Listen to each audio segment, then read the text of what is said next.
Welcome to my channel. I am Simrat Sahni and आज मैं आपको पढ़ाऊंगी क्लास 12 पॉलिटिकल साइंस की बुक 2 का chapter 5 challenges to and restoration of Congress system. तो अब हम कंटिन्यू करेंगे। आप मान लो जो सेकंड चैप्टर के बाद की कहानी हम यहाँ पढ़ने वाले हैं। सेकंड चैप्टर में हमने पढ़ा था era of one party dominance, जहां पे आपने कांग्रेस की डोमिनेंस देखी थी फर्स्ट डिकेड में हमारे आफ्टर द इंडिपेंडेंस, ठीक है, जो फर्स्ट 3 जनरल इलेक्शन थे।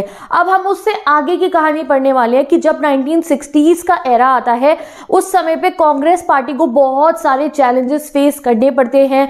बहुत सारा जो है इलेक्शन के समय पे चेंजेस दिखाई देने शुरू होते हैं। जो डोमिनेंस थी ना कांग्रेस की वो रिड्यूस होने लगती है। तो आप इसीलिए इस चैप्टर का नाम क्या, चैलेंजेस टू कांग्रेस सिस्टम और एंड रेस्टोरेशन, मतलब फिर कैसे कि जब कांग्रेस की डोमिनेंस जब डिक्लाइन हो रही थी तो किस तरीके से फिर वापस कांग्रेस की जो डोमिनेंस उसे रिस्टोर करा। यहाँ पे आप इंदिरा गांधी जी के बारे में पढ़ोगे तो वो जो है इसमें आप ये भी पढ़ोगे कि क्या चैलेंज फेस करे कांग्रेस से और कैसे कांग्रेस रिस्टोर हुआ, ठीक है। Challenges to and restoration of Congress system, इसमें आप ये भी जानोगे कि कैसे कांग्रेस पार्टी के अंदर स्प्लिट आया था, डिवाइड हो गई थी। ये जो मैंने आपको अभी कांग्रेस वाली जो आपका era of one party dominance में फैक्शंस बताए कि कितने सारे विचारों के लोग ग्रुप्स फैक्शंस बना के कांग्रेस में रहते थे, तो कैसे धीरे धीरे फैक्शंस जो है बाहर जाने शुरू होते कांग्रेस से, ऑपोजिशन पार्टीज फॉर्म करते हैं। This you will study in this chapter, ठीक है। थर्ड चैप्टर में हमने क्या पढ़ा था कि कैसे हमने प्लानिंग करी, कैसे हमने अपने देश को इकोनॉमिकली डेवलप करने के लिए क्या क्या 5 ईयर प्लान लगाए। फोर्थ चैप्टर में हमने अपने दूसरे देशों के साथ रिलेशन पढ़े, जो वॉर हुए हमारे पाकिस्तान के साथ, चाइना के साथ, वो पढ़ा। अब फिफ्थ में वापस वही कहानी कंटिन्यू कर रहे हैं जो हमने अपना पॉलिटिक्स, इलेक्शन वगैरह के बारे में पढ़ेंगे।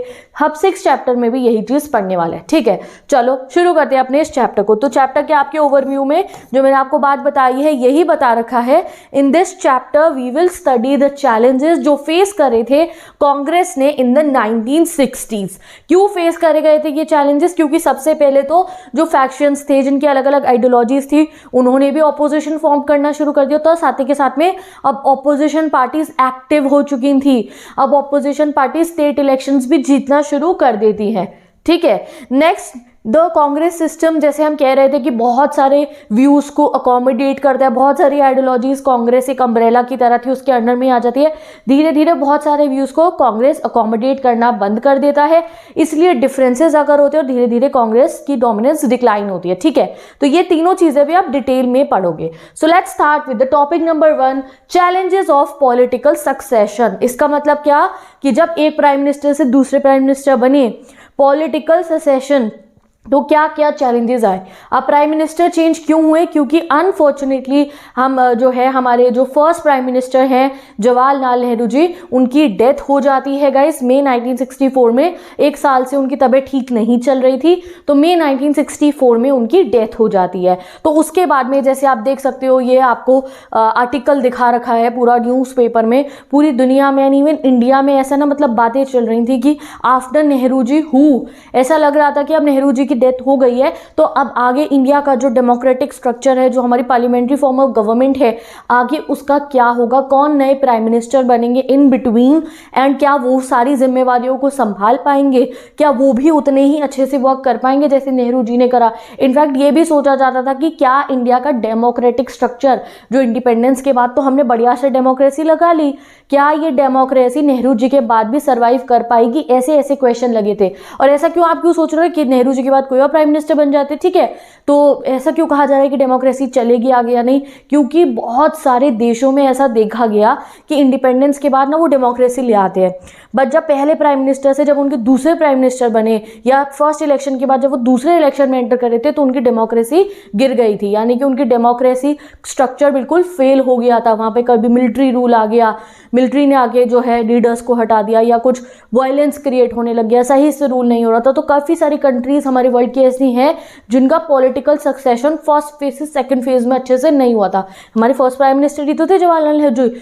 अब एक न्यू लीडर हमें चूज करने थे, अब हमें देखना था कि वो कैसे हमारे डेमोक्रेटिक स्ट्रक्चर को होल्ड कर रहे हैं, तो इसलिए बहुत सारी ऐसे बातें हो रही थी। तो पहला क्वेश्चन आपको एग्जाम में भी ये पूछा जा सकता है, what were the challenges of political succession, क्या चैलेंजेस थे। तो ये आपने को लिखना है दैट नेहरू जी की डेथ कब हुई थी। तो नेहरू जी की डेथ के बाद में सबसे बड़ा क्वेश्चन जो जनरेट हुआ था वो ये था, आफ्टर नेहरू हु, कांग्रेस किसको अब नेक्स्ट प्राइम मिनिस्टर बनाएगा, नेहरू जी के बाद में। और सेकेंड क्वेश्चन ये था कि क्या हमारे इंडिया का डेमोक्रेटिक स्ट्रक्चर, एनसीईआरटी की लाइन है, रीड करते रहो साथ में, मैं बता रही हूँ, it was feared that like so many other newly independent countries, India too would not be able to manage a democratic succession। क्योंकि शुरुआत का समय ना गाइस, हम सीढ़ियां चढ़ रहे थे, तो ऐसा लग रहा था कि बहुत सारी कंट्रियों के साथ ऐसा हुआ कि शुरू में तो उन्होंने डेमोक्रेसी मेंटेन करी, बाद में जो है उनकी फेल हो गई थी, तो कहीं इंडिया के साथ भी ऐसा ना हो जाए, तो इसलिए बहुत सारे डाउट्स चल रहे थे। सेकेंडली जो ये 1960 का पीरियड है, 1960s के एरा को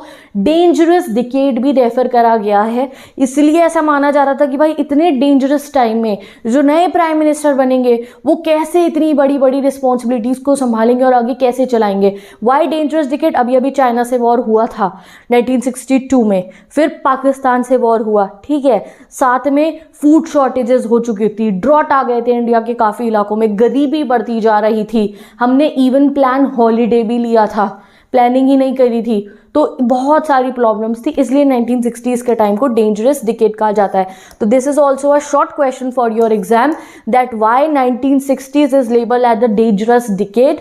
एमसीक्यू में भी आ सकता है, कौन से इंडिया के कौन से डिकेड को डेंजरस डिकेड बोला जाता है, तो 1960s को लेबल करा जाता है एज डेंजरस डिकेड। क्यों? बिकॉज उस समय पे बहुत सारी अनरिजॉल्व, देखो मैंने क्वेश्चन बना रखे हैं गाइस, अगर आपने ये एनसीईआरटी में जो मैंने क्वेश्चन मार्क कर रहे हैं और जो ये मैंने आंसर्स यहाँ पे मार्क कर रहे हैं, इन्हें रीड कर लिया, समझा रही हूँ मैं, इन्हें समझ लिया, and you will read it, आप एग्जाम में सारा पेपर आपका यहीं से बन के आ जाएगा, each and every line is covered, ठीक है। क्वेश्चन आंसर की कोई अलग से वीडियो देखने की जरूरत ही नहीं पड़ेगी, यही है तुम्हारे सारे क्वेश्चन, समझो, रट्टाफिकेशन नहीं करनी पड़ेगी, अपने आप लर्न हो जाएगा, फिर 5 पॉइंट अपना पढ़ोगे, पता है दिमाग में, लर्न हो जाएंगे आप लोगों को, ठीक है। तो क्यों कहा गया 1960s को dangerous decade? because there were many unresolved problems like poverty, inequality थी, communal and regional divisions भी चल रहे थे, इसलिए ऐसा लग रहा था कि भैया आगे क्या होगा, ठीक है। अब चलो जानते हैं कि नेहरू जी के बाद कौन आते हैं और कैसा होता है सक्सेशन। तो नेहरू जी के बाद हमारे जो सेकेंड प्राइम मिनिस्टर बनते हैं वो बनते हैं Lal Bahadur Shastri ji. And you know, लोगों को ऐसा लग रहा था पता नहीं क्या होगा कैसे होगा, but you know it happened very swiftly, इतने अच्छे से जो है लाल बहादुर शास्त्री जी को सभी ने सपोर्ट करा, एंड जो है सभी चाहते थे कि वो सेकंड प्राइम मिनिस्टर बन जाए, एंड उन्होंने इतने अच्छे से हमारे देश की कमान संभाली आफ्टर नेहरू जी दैट किसी को कुछ पता ही नहीं चला। ये जो इतना लोग सोच रहे थे अरे पता नहीं क्या होगा, इट वाज वेरी ब्यूटीफुल, इतने अच्छे से उन्होंने हमारे कंट्री को आगे संभाला। इनफैक्ट बहुत प्रॉब्लम भी आई थी उनके रूल के दौरान, बहुत बड़ी बड़ी प्रॉब्लम्स आई थी, उन्होंने उसको अच्छे से फेस करा और उन्होंने ही हमें ये नारा दिया था जय जवान जय किसान, क्योंकि उस समय पे फूड शॉर्टेजेस हो गई थी, तो उन्होंने कहा जय किसान, और वॉर भी हुआ था, तो इसलिए उन्होंने जो है ये नारा दिया था, स्लोगन दिया था जय जवान, ठीक है। तो याद रखना ये स्लोगन किसने दिया था, तो शास्त्री जी ने दिया था, लाल बहादुर शास्त्री जी ने, ठीक है। तो देखो अब एग्जाम में ये भी आएगा, how was the succession from Nehru to Shastri, Nehru ji से शास्त्री जी जब प्राइम मिनिस्टर बने तो कैसा रहा इंडिया का हाल उस समय पे, पॉलिटिकल स्ट्रक्चर कैसा रहा, डेमोक्रेसी कैसे रही, मेंटेन रही या नहीं। तो द ईज मतलब जो आसानी के साथ सक्सेशन हुआ नेहरू जी से शास्त्री जी का, वो सब क्रिटिक्स को रॉन्ग प्रूफ कर दिया। जो लोग बोल रहे थे सब चुप हो गए कि भाई अरे ये तो बहुत आसानी से हो गया।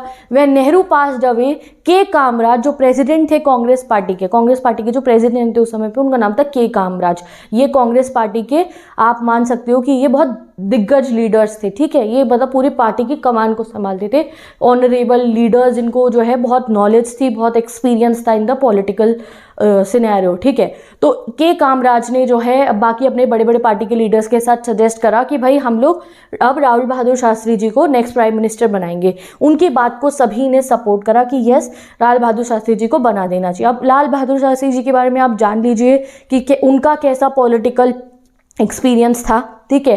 तो लाल बहादुर शास्त्री जी सबसे पहले तो सब ने अनएनिमलिस्टली, मतलब क्या लिखा है ये प्रोनाउंसिएशन देख लो इसकी जो भी वर्ड है ये, तो ये लाल बहादुर शास्त्री जी को सबने हाँ कह दिया, तो उनका नाम लिया गया कि हम इन्हें बनाना चाहते हैं। तो कांग्रेस के हर लीडर ने कहा हाँ जी इन्हें बना दीजिए, किसी ने मतलब ये नहीं कहा नहीं इन्हें मत बनाओ किसी और को बनाओ, नो, एवरीबडी अग्रीड कि हाँ लाल बहादुर शास्त्री जी को जो है लीडर बना देना चाहिए, प्राइम मिनिस्टर बनाना चाहिए अब इंडिया का। एंड वो कौन थे? He was a non controversial leader, बहुत लविंग लीडर थे, लोग बहुत इज्जत करते थे, किसी कॉन्ट्रोवर्सीज में इन्वॉल्व नहीं थे, ठीक है। तो जो है नॉन कॉन्ट्रोवर्शियल लीडर के उत्तर प्रदेश से थे जो है हमारे लाल बहादुर शास्त्री जी, ठीक है। नेहरू की कैबिनेट में काफ़ी समय तक रहे, कैबिनेट जो होती है ना उसमें काफ़ी समय तक काम करा लाल बहादुर शास्त्री जी ने। नेहरू जी अपने आखिरी वक्त में, यानी कि जो उनकी मतलब जब उनकी डेथ से कुछ समय पहले तक काफ़ी क्लोज हो गए थे शास्त्री जी के साथ में, काफ़ी कुछ पॉलिटिकल रिलेशंस पर डिस्कशन करना एंड ऑल दैट, तो काफ़ी क्लोज थे वो शास्त्री जी के, नेहरू जी, ठीक है। एंड जो है लाल बहादुर शास्त्री जी को जाना जाता है उनकी सिंप्लिसिटी के लिए एंड कमिटमेंट टू प्रिंसिपल्स, जो वो प्रिंसिपल जो वो कहते हैं उन्हें ज़रूर पूरा करते हैं, ठीक है। इनके बारे में एक और आपको बात बता रखी है कि एक बार हमारी कंट्री के अंदर जो है रेलवे कुछ एक्सीडेंट हो गया था, तो उस रेलवे एक्सीडेंट जब हुआ था तो उस समय पर रेलवे मिनिस्टर थे लाल बहादुर शास्त्री जी, तो उन्होंने अपनी गलती को एक्सेप्ट करके खुद से ही अपनी पोस्ट से रिज़ाइन कर दिया था। तो दिस इज शोइंग कि वो कितने ज़्यादा मतलब कि एथिकल थे, कितने ज़्यादा अपनी जिम्मेवारी मानते थे, तो इसलिए हमारे सेकंड प्राइम मिनिस्टर वो बने एंड बहुत अच्छे तरीके से उन्होंने हमारी कंट्री को संभाला, ठीक है।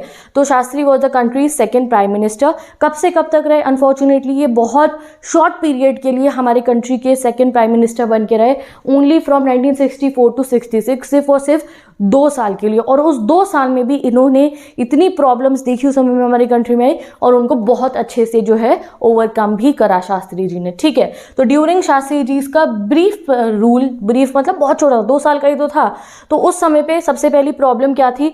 Now this is the question for your exam कि शास्त्री जी के रूल में उन्होंने क्या क्या प्रॉब्लम्स को फेस करा, ठीक है। तो फर्स्ट प्रॉब्लम ये थी कि अभी तो देखो 1962 में तो वॉर हुआ, चाइना ने हमारे पे हमला कर दिया था। अभी तो जब कहते हैं वॉर होता है ना तो एक कंट्री को इतना नुकसान होता है that it goes 10 years back, ठीक है।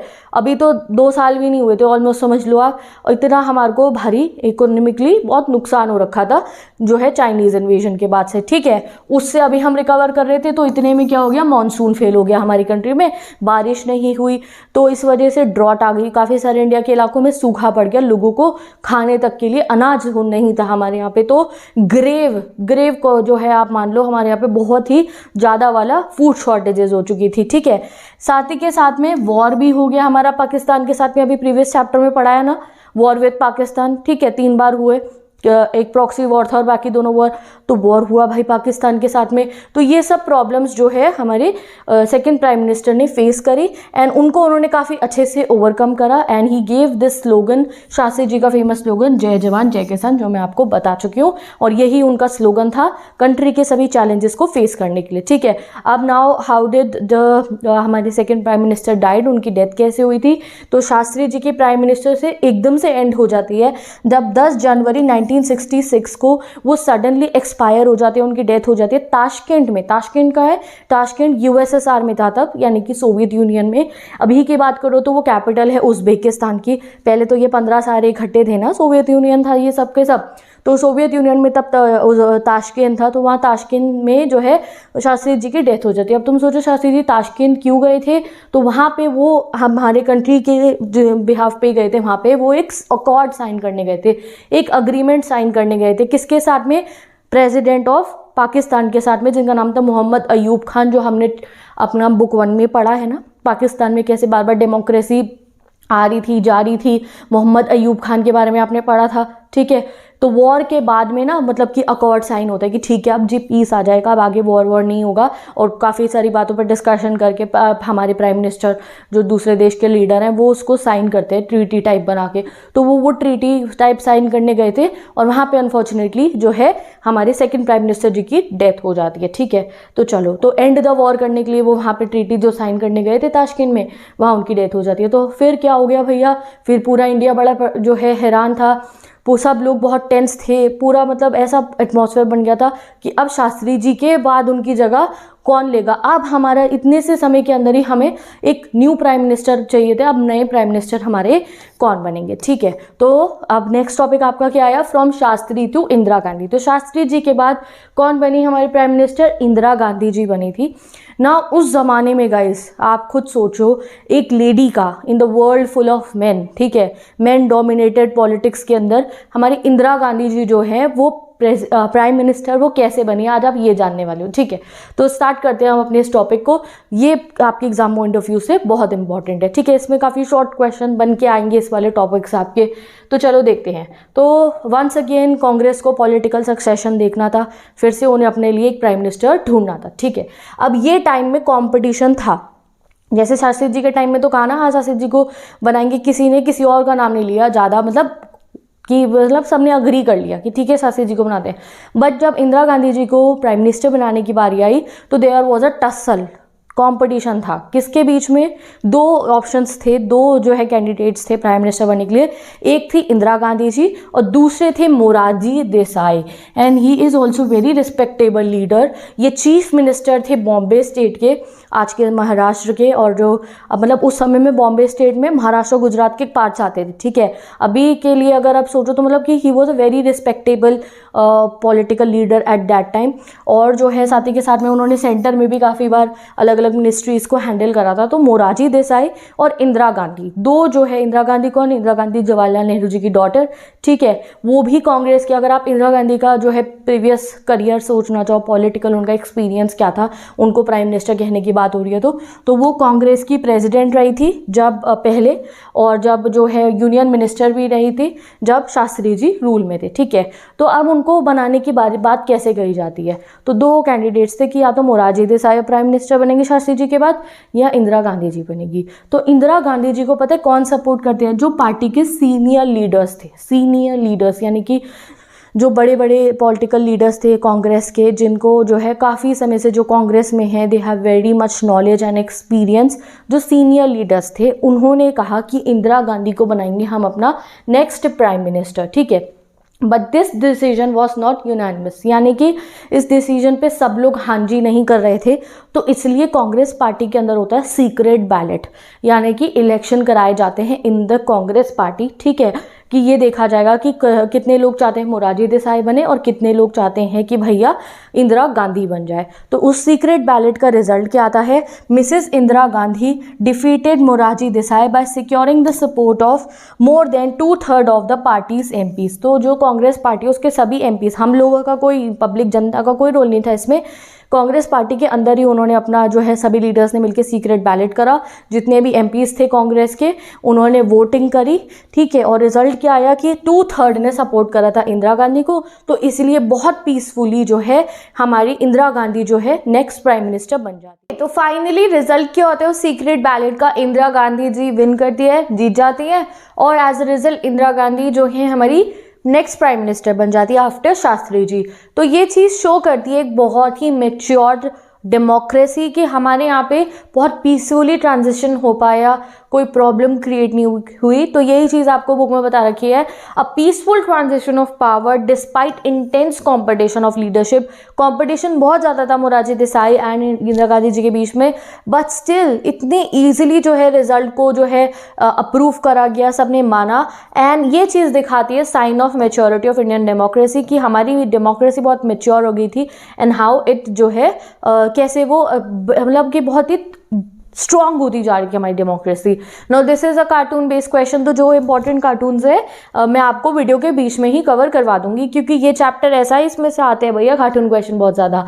तो देखो ये वाला कार्टून है, इस कार्टून में क्या दिखाया जा रहा है आपको, ये विक्ट्री ऑफ इंदिरा गांधी जो है वो शो हो रही है with the support of the leaders of the Congress. वो वाले लीडर जो स्ट्रॉन्ग लीडर्स, जो आप मान लो कि जो बड़े बड़े लीडर्स थे जिन्होंने सपोर्ट करा इंदिरा गांधी जी को, उनकी सपोर्ट से इंदिरा गांधी जी जीतती हैं। कहाँ पे, कांग्रेस के अंदर, ठीक है, वो प्राइम मिनिस्टर बनती है। तो ये यही दिखा रहे हैं कि ये पार्टी के दिग्गज लीडर है, बड़े बड़े लीडर्स उस टाइम के, और उन्होंने जो है इंदिरा गांधी जी को जितवाया है। वो पीएम बन गई, तो पीएम की ट्रॉफी लेकर है यहाँ पे। एंड ये एम लिखा है यहाँ पे, ये मोरारजी देसाई हैं कि वो भी रेस में थे, बट रेस में वो जीतते नहीं है, जीत कौन जाती है, इंदिरा गांधी जी, इन्हें मिल गई ट्रॉफी, ठीक है। ये सिंपल इसमें डिपिक्ट हो रहा है। तो अगर आपसे पूछा जाए कि ये क्या डिपिक्ट कर रहा है, तो आफ्टर शास्त्री जी जब ये क्वेश्चन था कि कौन प्राइम मिनिस्टर बनेगा, तो ये वो कार्टून में ये चीज़ डिपिक्ट हो रही है। सिंपल बस यही है इस कार्टून में, और कुछ नहीं है। डन। अब जो है आगे पढ़ते हैं हम। तो ऐसा लगता था that it could take some time, कुछ टाइम लगेगा इंदिरा गांधी जी को सेटल करने में, बिकॉज शी वॉज न्यू। अगर हम काइंड ऑफ देखें तो वो न्यू थी पॉलिटिक्स में, उनका experience, she had experience, but बहुत ज़्यादा भी नहीं था इंदिरा गांधी जी का एक्सपीरियंस। तो ऐसा कहा जाता है कि भाई जो सीनियर कांग्रेस लीडर्स थे जिन्होंने इंदिरा गांधी जी को प्राइम मिनिस्टर बनाया, वो इसलिए बनवाया बिकॉज उन्हें लगा था कि इंदिरा गांधी जी क्योंकि न्यू है पॉलिटिक्स में, नोवाइस मतलब होता है न्यू है, इतना मतलब जो है जिनको ज़्यादा एक्सपीरियंस ना हो, तो शायद इंदिरा गांधी जी फिर जो भी कोई डिसीजन लेना होगा, तो वो न्यू प्राइम मिनिस्टर अभी बनी है, इतना ज़्यादा पॉलिटिकल एक्सपीरियंस भी नहीं है, तो वो हम सीनियर लीडर्स है और हमने इन्हें प्राइम मिनिस्टर बनवाया भी है, हमारी मदद से बनी है ये, तो शायद जो भी कोई डिसीजन के लिए सपोर्ट चाहिए होगा और कोई भी डिस्कशन करना होगा, तो ये हमारे से पूछेंगी एंड देन अपने फैसले लेगी। तो ये चीज़ कहा जाती है। और यही क्वेश्चन है, why senior Congress leaders supported Indira Gandhi. खुद सोचो कि क्यों सीनियर कांग्रेस लीडर्स ने जो है इंदिरा गांधी को सपोर्ट करा, मोरारजी देसाई को से ज़्यादा इंदिरा गांधी को सपोर्ट उन्होंने क्यों करा। तो the senior Congress leader may have, ऐसा बिल्कुल पक्का नहीं है, मे हैव, ऐसा हो सकता है उन्होंने इसलिए सपोर्ट करा हो इंदिरा गांधी को, इन द बिलीफ, क्योंकि उनकी ये सोच थी, क्योंकि उनका एडमिनिस्ट्रेटिव और पॉलिटिकल एक्सपीरियंस बहुत ज़्यादा नहीं था, तो इसलिए इंदिरा गांधी जी कोई भी अगर बातचीत होगी तो उसके उनको जो है एडवाइस लेने के लिए आएंगी, ठीक है। अब आगे पढ़ते हैं। Indira Gandhi had to lead the party in a Lok Sabha election. अब जैसे इंदिरा गांधी प्राइम मिनिस्टर बनती है, लोकसभा के इलेक्शन आने वाले थे, ठीक है। Around this time economic situation in the country further deteriorated, ठीक है। तो उन्होंने पहले तो उन्होंने वही वाली जो प्राइम मिनिस्टरशिप चल रही थी उसे संभाला ना, नए इलेक्शन आने वाले थे, तो जिस समय में वो प्राइम मिनिस्टर थी, इकोनॉमिक कंडीशन कंट्री की बहुत ही खराब हो रही थी। क्यों? क्योंकि वॉर भी हो चुके थे और मैंने कहा फूड शॉर्टेज वगैरह सब कुछ थी, तो इसलिए उन्होंने अपनी लीडरशिप स्किल्स दिखाई और कंट्रोल ली, पार्टी की कमान अपने हाथ में, एंड सब कुछ ठीक करने की कोशिश करनी वो स्टार्ट कर दी है। तो ये देखो, ये रही इंदिरा गांधी जी की जो है पिक्चर, और यहाँ पे बाकी जो है लीडर्स है। और ये देखो आपको यहाँ पे जो है कार्टून देखे खा रखा है ये आपकी बुक के अंदर। It must have been difficult for her, one women in a world dominated by man, why don't we have more women in positions like that, ठीक है। तो ये आपको ऐसे कार्टून दिखा रखा है बुक में, ठीक है। चलो अब आते हैं हम अपना अलग जो है अपना नेक्स्ट टॉपिक पे। तो अपना टॉपिक है अब ये 4th general election 1967। So now you will study about the 4th general election, क्योंकि हमने era of one party dominance में 3 जनरल इलेक्शन तो पढ़ चुके हो ना। अब 3 में तो कांग्रेस की डोमिनेंस रही थी, उसी मेजोरिटी से कांग्रेस जीत रही थी बहुत तगड़ी वाली। अब आएंगे हम 4th जनरल इलेक्शन में। यहाँ माहौल बदलने लगा था देश का, जो इतना सपोर्ट कांग्रेस को हो रहा था अब होगा डिक्लाइन। क्यों होगा उसके भी रीजन तुम्हें पता चलेंगे। तो 1967 is a landmark year in India's political electoral history. हमारे इलेक्शन की हिस्ट्री में 1967 एक लैंडमार्क ईयर है, क्योंकि ये वो ईयर है जब जो है कांग्रेस की सिग्निफिकेंस डिक्लाइन होती है, कांग्रेस बहुत सारे स्टेट इलेक्शन हारना शुरू कर देती है। तो context of the elections, context मतलब माहौल क्या था, सिचुएशन क्या थी जिस समय में 1967 के इलेक्शंस कराए गए। तो एग्जाम में क्वेश्चन आएगा, what was the context of the elections of 1967। तो that means the examiner is asking you, board exam is asking you कि आप वो सिचुएशन बताओ जिस सिचुएशन में 1967 के इलेक्शन जब कराए गए, तो इंडिया की पॉलिटिकल सिचुएशन क्या थी, इकोनॉमिक सिचुएशन क्या थी, कंट्री में क्या चल रहा था। तो बताती हूँ कंट्री में क्या चल रहा था। तो भैया जब 4th इलेक्शन हुए तो सबसे पहला चीज क्या हुई थी, अभी अभी जो है 2 प्राइम मिनिस्टर चेंज हुए थे। पहले हमारे जो है फर्स्ट प्राइम मिनिस्टर जो है ऑनरेबल जवाहरलाल नेहरू जी की डेथ हो जाती है, एंड देन जो हमारे सेकंड प्राइम मिनिस्टर थे उनकी भी जो है अनफॉर्चुनेटली डेथ हो जाती है। तो ये 2 चीज़ें तो सबसे बड़ी हमारी कंट्री में हुई थी, ठीक है। उसके बाद में बहुत सारे इकोनॉमिक क्राइसिस थे इस पीरियड में, मॉनसून फेल हो चुका था, वाइड स्प्रेड ड्रॉट थी, कंट्री में बहुत गरीबी हो चुकी थी, डिक्लाइन इन एग्रीकल्चर प्रोडक्शन था, सीरियस फूड शॉर्टेज थी। तो ये इकोनॉमिक कंडीशन आप बता रही हो 1967 के टाइम की। तो इस समय फूड शॉर्टेजेस थी, depletion of foreign exchange reserve हमारा लो हो रहा था, इंडस्ट्रियल प्रोडक्शन डिक्लाइन हो रहा था, इंडस्ट्रीज बंद हो रही थी या प्रोड्यूस कम कर रही थी, एक्सपोर्ट डिक्लाइन हो रहे थे, मिलिट्री एक्सपेंडिचर बढ़ता जाता, क्यों भैया वॉर हो रहे थे तो मिलिट्री एक्सपेंडिचर नहीं बढ़ेगा। 62 में वॉर हुआ, 65 में वॉर हुआ पाकिस्तान के साथ, तो मिलिट्री एक्सपेंडिचर बढ़ रहे थे। और जो है रिसोर्स प्लानिंग हमारी जो है वो अब इतना मतलब सही से वर्कआउट नहीं कर पा रही थी, ठीक है। Next one of the first, अब इंदिरा गांधी जी ने क्या करा इस सिचुएशन को संभालने के लिए, वो प्राइम मिनिस्टर थी ना उस समय पे, ठीक है। अभी 67 में इलेक्शन होने थे, वो कब बनी थी प्राइम मिनिस्टर इंदिरा गांधी जी, वो शास्त्री जी की डेथ के बाद बन गई। तो वो कब बनी, शास्त्री जी की डेथ हुई, आप यहाँ से ना पूरा चेक करके देखो, ठीक है, कि एग्जैक्ट डेट अगर आपको यहाँ आपको अच्छा हाँ इस बॉक्स में बता रखी है कि वो कब बनी थी, ठीक है। तो इंदिरा गांधी जी 1966 के अंदर जो है प्राइम मिनिस्टर बन गई थी, ठीक है। और जो है अब आप देखो कि 66 में वो प्राइम मिनिस्टर बनी तो उनको बहुत डिफिकल्ट सिचुएशन फेस करनी पड़ी, बहुत गरीबी थी कंट्री में, फूड शॉर्टेजेस थी, एग्रीकल्चर प्रोडक्शन नहीं होता, इंडस्ट्रियल प्रोडक्शन नहीं होता, फॉरेन एक्सचेंज रिजर्व लो हो रहा था।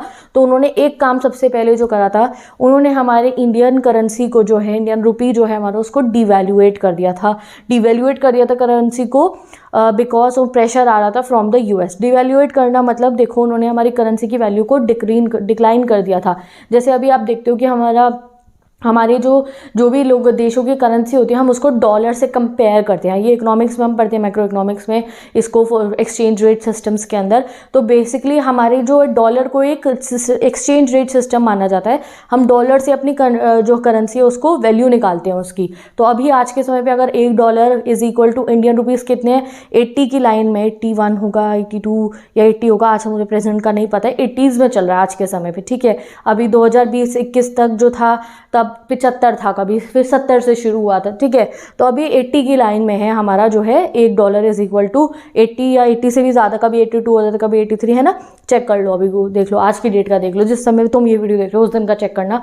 तो अभी ये है, तो उस समय पे अब क्या होता है, अगर हमारे जो है हमारे इंडियन रुपये की अगर 80 है डॉलर की, $1 is equal to 80 rupees India, और तो ठीक है। अब अगर ये 85 हो जाए अगले दिन, समझ लो कि $1 इज इक्वल टू 85 रुपीज़ हो गया, तो मतलब हमारी करेंसी की वैल्यू डिक्लाइन हो गई है, हमें ज़्यादा इंडियन रुपीज़ देने पड़ रहे हैं $1 को खरीदने के लिए। अब मैं कह रही हूँ कि सपोज करो $1 इज इक्वल टू 80 रुपीज़ से अगले दिन हो गया $1 इज इक्वल टू 78 रुपीज़, तो अब हमें कम पैसे देने पड़े, हमें 78 रुपीज़ में $1 मिला, मतलब हमारी करेंसी की वैल्यू स्ट्रांग हो गई है कि हम कम रुपीज़ दे के $1 खरीद रहे हैं। अगर हो जाएगी 85 तो मतलब हमारी करेंसी की वैल्यू जो है स्ट्रांग नहीं हो गई है, वीक हो गई है, कि भाई हमें ज़्यादा पैसे देने पड़े $1 के लिए। तो अब ये ना वैसे ये पूरा अपने आप जो एक्सचेंज रेट सिस्टम होता है वो हमारा मार्केट के अंदर डिसाइड होता है। अब पर जो है इंदिरा गांधी जी ने क्या करा, खुद से ही हमारी जो है करेंसी की वैल्यू को डिवैल्यूएट करा, अपने आप डिक्लाइन कर दिया, डिवैल्यूएट कर दिया, ठीक है। तो earlier $1 can be purchase for less than 5 rupees, यानी कि $1 होता था 5 रुपीज़ से भी कम रहता था, ठीक है, 5 रुपीज़ से भी कम रहता था $1। उन्होंने उनके डिवैल्यूएशन करने के बाद 7 रुपये से ज़्यादा में $1 मिलता था। कौन से ज़माने की बात है ये, 1966 के ज़माने की बात है, समझ लो आप, ये 66-7 की। तो उन्होंने क्यों करा डिक्लाइन, ये आप सोचोगे कि ये तो गलत है। तो बेसिकली इसको इसलिए करा जाता है कि अगर हमारी करेंसी की वैल्यू को डिवैल्यूएट करेंगे हम, और जो है ये जो है जैसे हमने डॉलर जो है की वैल्यू बढ़ा दी बेसिकली, तो इससे ना हमारी कंट्री के एक्सपोर्ट बढ़ता है, ठीक है। जब जो है हमारी कंट्री से जो बाहर के देश की लोग हैं उन्हें लगेगा अच्छा ठीक है यहाँ पे तो है इनकी करेंसी की वैल्यू जो है तो डिवैल्यूएट हो गया, तो इससे हमारे एक्सपोर्ट्स राइज होते हैं, हमारी कंट्री से लोग सामान खरीदना ज़्यादा शुरू कर देते हैं, गुड्स एंड सर्विसेज ज़्यादा जो है कंज्यूम करना शुरू कर देते हैं, और भी कुछ कभी फ़ायदे भी होते हैं नुकसान भी होते हैं। तो जो है इंदिरा गांधी जी ने हमारी करेंसी को डिवैल्यूएट करा। डिवैल्यूएशन हमारी करेंसी की कॉस्ट कितनी हो गई, $1 इज इक्वल टू 7 रुपये से भी ज़्यादा पड़ता था हमें, तो हमारी डिवैल्यूएट होगी ना, हमारी करेंसी वीक हो गई। तो ये क्यों करते हैं, एक्सपोर्ट्स को राइज देने के लिए करते हैं, और भी बहुत सारे रीजंस के लिए किया जाता है, वो तो मैक्रो इकोनॉमिक्स में पढ़ाऊंगी आपको। तुम ये याद रखो दैट उन्होंने खुद से करेंसी की वैल्यू को डिवैल्यूएट करा था, तो ये एग्जाम में क्वेश्चन आ सकता है, ठीक है। और इकोनॉमिक सिचुएशन की अगर हम बात करें तो प्राइस राइज हो रहे थे, हर चीज़ की महंगाई इतनी बढ़ रही थी, लोगों के पास सेविंग्स वगैरह थी नहीं उस समय पे, इतनी कमाई भी नहीं थी, महंगाई बढ़ती जा रही है। क्यों महंगाई क्यों बढ़ी है? क्योंकि अनाज की कमी थी, फूड सिक्योरिटी नहीं थी, फूड स्केर्सिटी थी, जॉब छूटने लगती है लोगों की, अनएम्प्लॉयमेंट हो जाती है, बहुत ही ज़्यादा ना माहौल ना काफ़ी मतलब मुश्किलों वाला माहौल था हमारे देश का उस समय पे इकोनॉमिकली, ठीक है। उसलिए क्या होता है, जब भी कभी देश में ऐसा माहौल होता है कि महंगाई बढ़ी है, इकोनॉमिक सिचुएशन ठीक नहीं है, तो जो जनता है अपनी नाराज़गी दिखाती है प्रोटेस्ट करके, बंद करके, हड़ताल करके। तो फ्रिक्वेंटली हमारी कंट्री के अंदर 66 के पीरियड में 67 शुरू तक होने तक जो है बहुत सारी हड़ताल होती थी, प्रोटेस्ट होते थे बाय द गवर्नमेंट के खिलाफ कि गवर्नमेंट अपना रोल सही से निभा क्यों नहीं रही है, जनता के भले के लिए, महंगाई कम करने के लिए सो एंड सो चीज़ें गवर्नमेंट को करनी चाहिए। और इस वाले जितने भी प्रोटेस्ट होते थे उनको जो है जो अपोजिशन पार्टी होती थी लीड करती थी, क्योंकि उनको मुद्दा मिल रहा है कि ठीक है भाई, अपोजिशन का तो काम ही है ना कि कंट्री में जो भी कुछ प्रॉब्लम चल रही है उसको जनता तक सामने लाना और प्रोटेस्ट करना और रूलिंग पार्टी को क्रिटिसाइज करना कि आप ये गलत कर रहे हो, ठीक है। और गवर्नमेंट का अगर हम माने, जो उस समय पे कांग्रेस की गवर्नमेंट चल रही थी, इंदिरा गांधी जब प्राइम मिनिस्टर थी, तो जब ये प्रोटेस्ट होते थे उनके खिलाफ, ये जो हड़ताल होती थी महंगाई को लेकर, बंद किए जाते थे, तो कांग्रेस गवर्नमेंट ने उस समय पे इन प्रोटेस्ट को अच्छे वे में नहीं लिया, ठीक है। The government saw the protest as a law and order problem. उन्होंने कहा कि ये तो हमारे लॉ एंड ऑर्डर में प्रॉब्लम क्रिएट करे। इनफैक्ट प्रोटेस्ट मतलब ये नहीं होता, प्रोटेस्ट मतलब होता है जनता का एक्सप्रेशन, ठीक है। जब जनता को ऐसे कहा जाता था कि प्रोटेस्ट मत करो, ये तो लॉ एंड ऑर्डर खराब हो रहा है इस चीज़ से, तो इससे जनता भी नाराज़ होती है, बिकॉज हम वी आर इंडियन एंड हमारा कॉन्स्टिट्यूशन हमें राइट देता है दैट हम जो है इफ़ वैलिड रीज़न के लिए हम पीसफुल वे में and in a good way, in a structured way हम प्रोटेस्ट कर सकते हैं। बट जब मना करते थे जनता को, तो जनता को भी अच्छा नहीं लगता था, ठीक है। अब next, communist and the socialistic parties. Communist, अब भैया अपोजिशन चुप थोड़ी बैठेगा। जब हमारी कंट्री में ऐसा इतना ज़्यादा प्रॉब्लम क्रिएट हो रही थी, रूलिंग पार्टी ज़्यादा कुछ कर नहीं पा रही, तो अपोजिशन चुप थोड़ी बैठेगा। तो कम्युनिस्ट पार्टी और जो सोशलिस्टिक पार्टी थी वो स्ट्रगल लॉन्च करते थे इक्वालिटी के लिए, जो अगले चैप्टर में आप पढ़ने वाले हो। This period also witness some of the worst Hindu Muslim riot since independence. और इस पीरियड में हिंदू मुस्लिम दंगे भी हुए थे इंडिपेंडेंस के बाद, पार्टीशन के बाद। अब ये पीरियड था जिसमें हिंदू मुस्लिम दंगे जो हैं, राइट्स जो है वो देखे गए थे। तो पॉलिटिकल माहौल, इकोनॉमिक माहौल, सोशियो कल्चर माहौल कंट्री का थोड़ा जो है टेंस था इस समय पे। जब इंदिरा गांधी प्राइम मिनिस्टर बनी तो दूसरी चीज़ और हुई, दैट इज नॉन कांग्रेसिज्म। ये वाले पीरियड में, शास्त्री जी के बाद वाला जो पीरियड आया, नॉन कांग्रेसिज्म मतलब क्या हुआ, मतलब कि अब ना कांग्रेस के खिलाफ बहुत सारी पार्टीज खड़ी होनी शुरू हो गई थी, ठीक है। बहुत सारी अपोजिशन पार्टीज इकट्ठी आनी शुरू हो गई थी।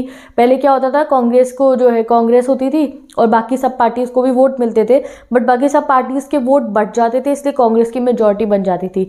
तो अब अपोजिशन पार्टीज जिनके सारे वोट बट रहे थे, तो इन्होंने क्या करना शुरू कर दिया, साथ में फ्रेंडशिप करनी शुरू कर दी, अलायंस बनाना शुरू कर दिया, सो दैट उनके वोट बटे ना एंड कांग्रेस ना जीत पाए, ठीक है। तो this situation could not have remain isolated from political parties, ठीक है।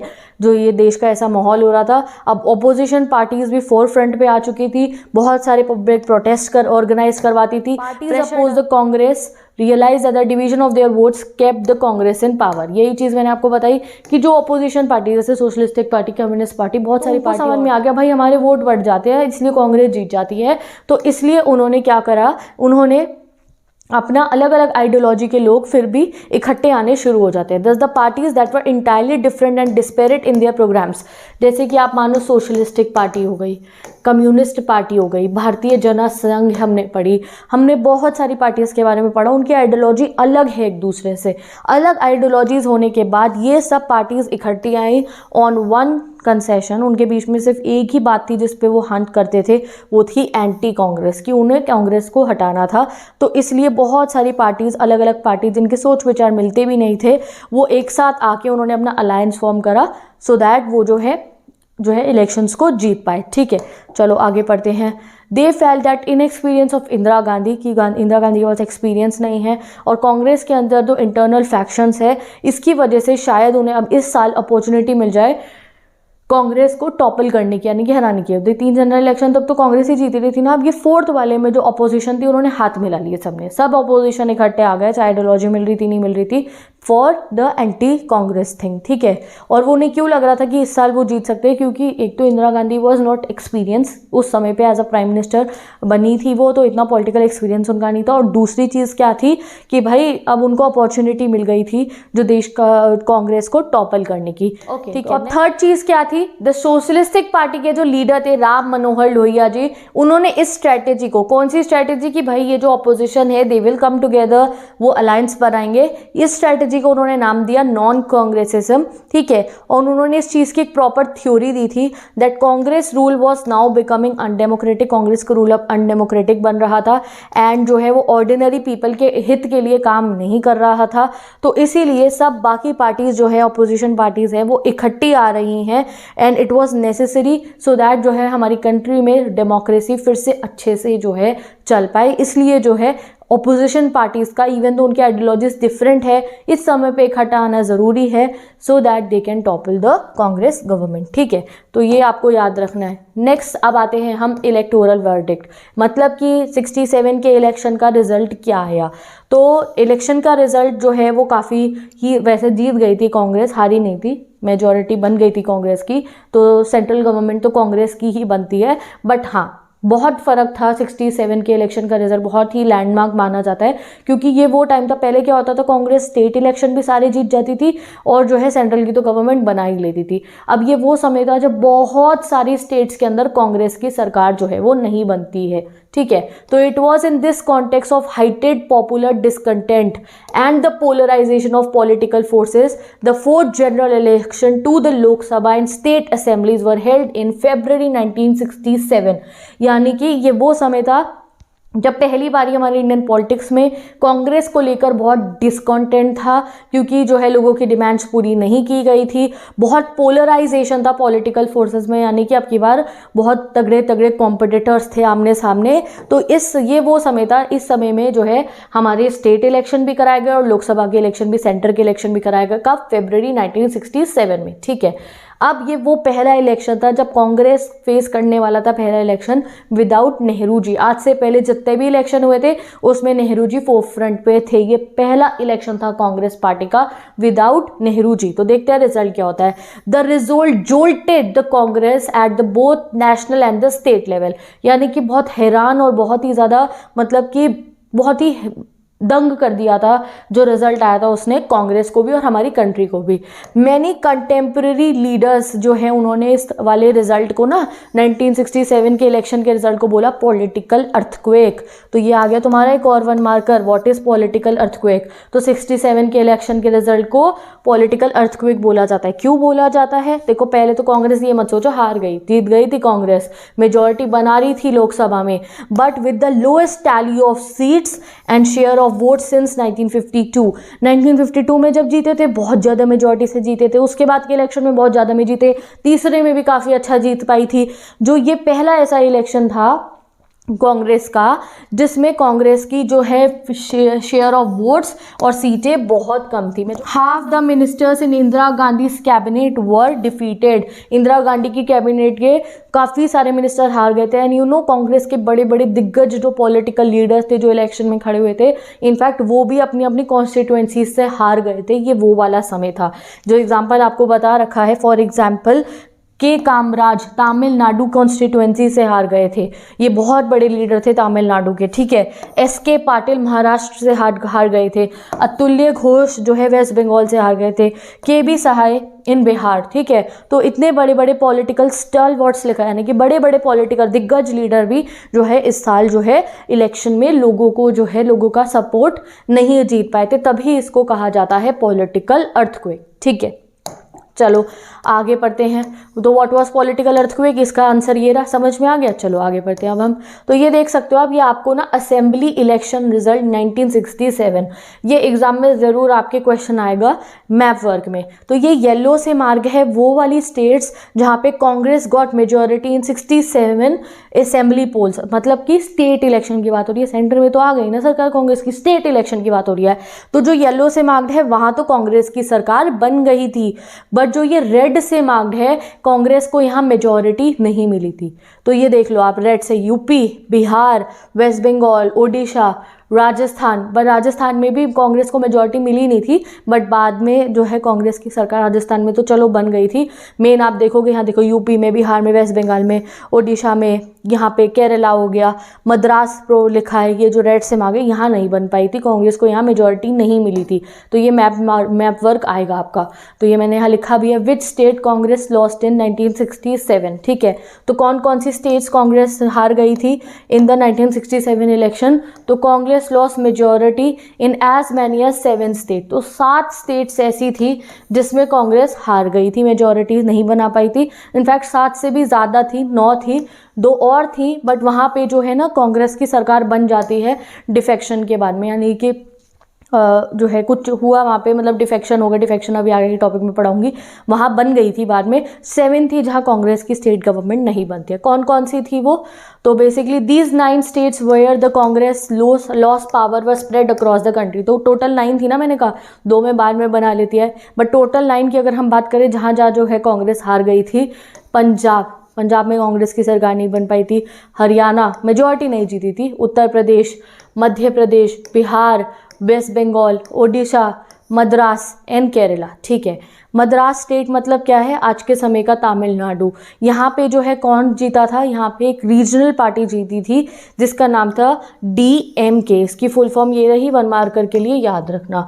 ठीक है, ये केम टू पावर, मतलब कि बहुत क्लियर मेजॉरिटी से जो है DMK जीत जाती है। अब DMK जीती क्यों थी? ये ना पहली बार ऐसा हुआ था कि कोई रीजनल पार्टी जो है स्टेट गवर्नमेंट बना रही थी, कोई मतलब DMK, कोई ऐसा मतलब सोशलिस्टिक पार्टी, कम्युनिस्ट पार्टी ऐसी हुई, कोई मतलब बड़ी ऑपोजिशन पार्टी नहीं थी, एक रीजनल पार्टी तमिलनाडु की जो थी वो जीतती है। तो ये क्यों जीती थी इसका रीज़न भी बता रखा है। DMK won power after leading a massive anti Hindi agitation by student, क्योंकि यहाँ पे जो DMK है वहाँ के लीडर्स ने जो है एंटी हिंदी मूवमेंट चलाया था, स्टूडेंट्स ने, वहाँ की जनता ने। ठीक है, क्यों करा था उन्होंने एंटी हिंदी एगिटेशन? ये स्टूडेंट्स ने लॉन्च करा था against the centre on the issue of imposition of Hindi as the official language. जब हिंदी को as a official language impose करने के लिए सेंटर में बात चल रही थी, तो उसके खिलाफ जो है यहाँ पे मूवमेंट हुआ था, उसको DMK ने सपोर्ट करा था। This was the first time any non Congress party had secured a majority of its own in any state. पहली बार ऐसा हुआ था कि कोई non Congress party state election में मेजॉरिटी के साथ जीत गई थी। अब आप कहोगे दीदी बाकी वे तो जीत रही थी ना, तो वहां मेजॉरिटी से नहीं जीती थी। तो देखो जैसे बाकी जितनी भी स्टेट्स थी, सपोज करो आप यूपी मान लो, यूपी में जो है जैसे कांग्रेस मेजॉरिटी गेन नहीं कर पाई, तो ऐसा नहीं था कि बाकी ने किसी ने अकेले ने मेजॉरिटी गेन कर ली थी, नहीं, उन्होंने आपस में फिर अलायंस की गवर्नमेंट बना के जो है सरकार बनाई थी। तो यहाँ ये एक ऐसी थी जहाँ पे मेजॉरिटी से जो है एक कोई रीजनल पार्टी जीती। बेसिकली एक ऐसी कहावत थी, ऐसा कहा जाता था उस समय पे जब कांग्रेस ऐसे हारी थी स्टेट इलेक्शन, दैट अगर आप ट्रेन लोगे दिल्ली से लेके हावड़ा तक की, तो एक भी ऐसे आपको सिंगल स्टेट नहीं दिखेगी जहाँ पे कांग्रेस का रूल हो। तो it was very strange feeling for those जिनको बहुत आदत हो चुकी थी कांग्रेस की dominance all over the India on each and every states देखने की। ठीक है, चलो अब पढ़ते हैं हम अपना next topic, that is coalitions. Coalition मतलब क्या होता है? अलायंस बनने। देखो जब देखो कोई भी गवर्नमेंट, कोई भी पॉलिटिकल पार्टी गवर्नमेंट फॉर्म करने के लिए जब मेजॉरिटी नहीं जीत पाती है तो वो अलायंस फॉर्मेशन करती है अपना। ठीक है, अब कई बार ये जो है इलेक्शन के बाद में किया जाता है और कई बार अलायंस बिल्डिंग इलेक्शन से पहले ही कर ली जाती है, कोलिशन बना लिए जाते हैं। जब पार्टीज को पता हो कि भाई हमारे वोट बढ़ जाते हैं तो वो पहले से ही अपना कोलिशन बना लेते हैं। कई बार ये कोलिशन की सरकार आफ्टर द इलेक्शन का रिजल्ट भी बन जाती है, जब किसी भी पार्टी को मेजॉरिटी नहीं मिली होती है तो कुछ पार्टीज इकट्ठी आगे सरकार बनाती है। ठीक है, तो let's study about the coalition. तो जो 1967 का पीरियड था तब हमारे इंडियन पॉलिटिक्स के अंदर कोलिशन का एरा आना शुरू हो जाता है। कोलिशन का एरा मतलब क्या हुआ? Since no single party had got a majority, यानी कि कोई भी सिंगल पार्टी जो है जब मेजॉरिटी नहीं जीतती है तो इसलिए वेरियस नॉन कांग्रेस पार्टीज जो है इकट्ठी आ जाती है। They came together to form the joint legislative parties बनाने के लिए। ठीक है, तो यहाँ पे अगर हम अपने इंडिया की बात करें तो हमारे यहाँ पे कौन सी ऐसी पार्टीज थी जो 67 के इलेक्शन में इकट्ठी आई थी जॉइंट लेजिस्लेटिव पार्टीज बनाने के लिए? तो इसको हमने नाम दिया दिया था संयुक्त विधायक दल, ठीक है, that supported non Congress governments, ठीक है, जो नॉन कांग्रेस गवर्नमेंट जिन भी स्टेट्स में बनी थी तो बेसिकली वो एसवीडी के कोलिशन से बनी थी. That is why these governments came to be described as the SVD governments. In most of these cases the coalition partners were ideologically different. यानी कि जहाँ जहाँ भी स्टेट पे कांग्रेस हारी तो वहाँ कोलिशन की सरकार बनी थी, यानी कि नॉन कांग्रेस जो भी पार्टीज थी जो कांग्रेस की आइडियोलॉजी से अलग थी और उनकी चलो आपस में भी आइडियोलॉजी चाहे नहीं मिलती हो, उन्होंने एक दूसरे का हाथ मिलाया और एक साथ आके उन्होंने सरकार बनाई थी, ठीक है. The SVD government in Bihar, for example Bihar में कांग्रेस की सरकार नहीं बनी थी, किसकी बनी थी, एसवीडी की बनी थी. किस किस पार्टीज ने जो है एसवीडी की सरकार बनाई थी, 2 सोशलिस्टिक पार्टीज, 2 सोशलिस्टिक पार्टीज थी इसमें, एसएसपी और पीएसपी, और साथ में सीपीआई भी, कम्युनिस्ट पार्टी भी आ गई थी, लेफ्ट भी था और जनासंघ भी था ऑन द राइट, ठीक है. तो मतलब left ideology, right ideology, socialistic and communism, 4 ideology ने मिलकर अपना जो है कोलिशन बनाया सो दैट वो मेजॉरिटी की सरकार बना पाए. तो 4 इकट्ठे हुए जो है कांग्रेस को डिफीट करने के लिए, ठीक है. इन पंजाब, अगर हम पंजाब की बात करें, देयर वाज अ पॉपुलर जो है एक कोलिशन बना था जिसको कहा जाता है पॉपुलर यूनाइटेड फ्रंट, ठीक है. इसमें कौन कौन थे, इसमें 2 राइवल्स इकट्ठे आए थे, Akali parties, at the same time Sant group and the master group with the both communist party CPI and the CPIM. तो यहाँ पे आपको बताया जा रहा है कि जो पार्टीज जो है जहाँ जिन जिन स्टेट में कांग्रेस हारी वहाँ पे भी जब सरकार बनी थी तो वो भी ऐसा नहीं कि किसी कोई एक मेजोरिटी से जीत गई थी, वो बस डीएम के वहाँ हुआ है, जो मैंने आपको डीएमके का एग्जाम्पल बताया था कि वहाँ डीएमके मेजोरिटी से जीती थी, वहाँ कोई कोलिशन गवर्नमेंट नहीं थी. बाकी जितनी भी स्टेट इलेक्शन जो कांग्रेस हारी थी वहाँ जहाँ पे भी सरकार बनी थी वो कोलिशन से ही बनी थी, ठीक है. तो ये आप एग्जाम्पल बता रखिए. तो यहाँ पे आपको देखो यहाँ पे लिखा है अ कार्टूनिस्ट रीडिंग ऑफ, यहाँ पे बता रखा है United front of non communist parties in 1974. ये सब इकट्ठी आई हैं सो दैट जो है ये अपना सरकार को फॉर्म कर पाए.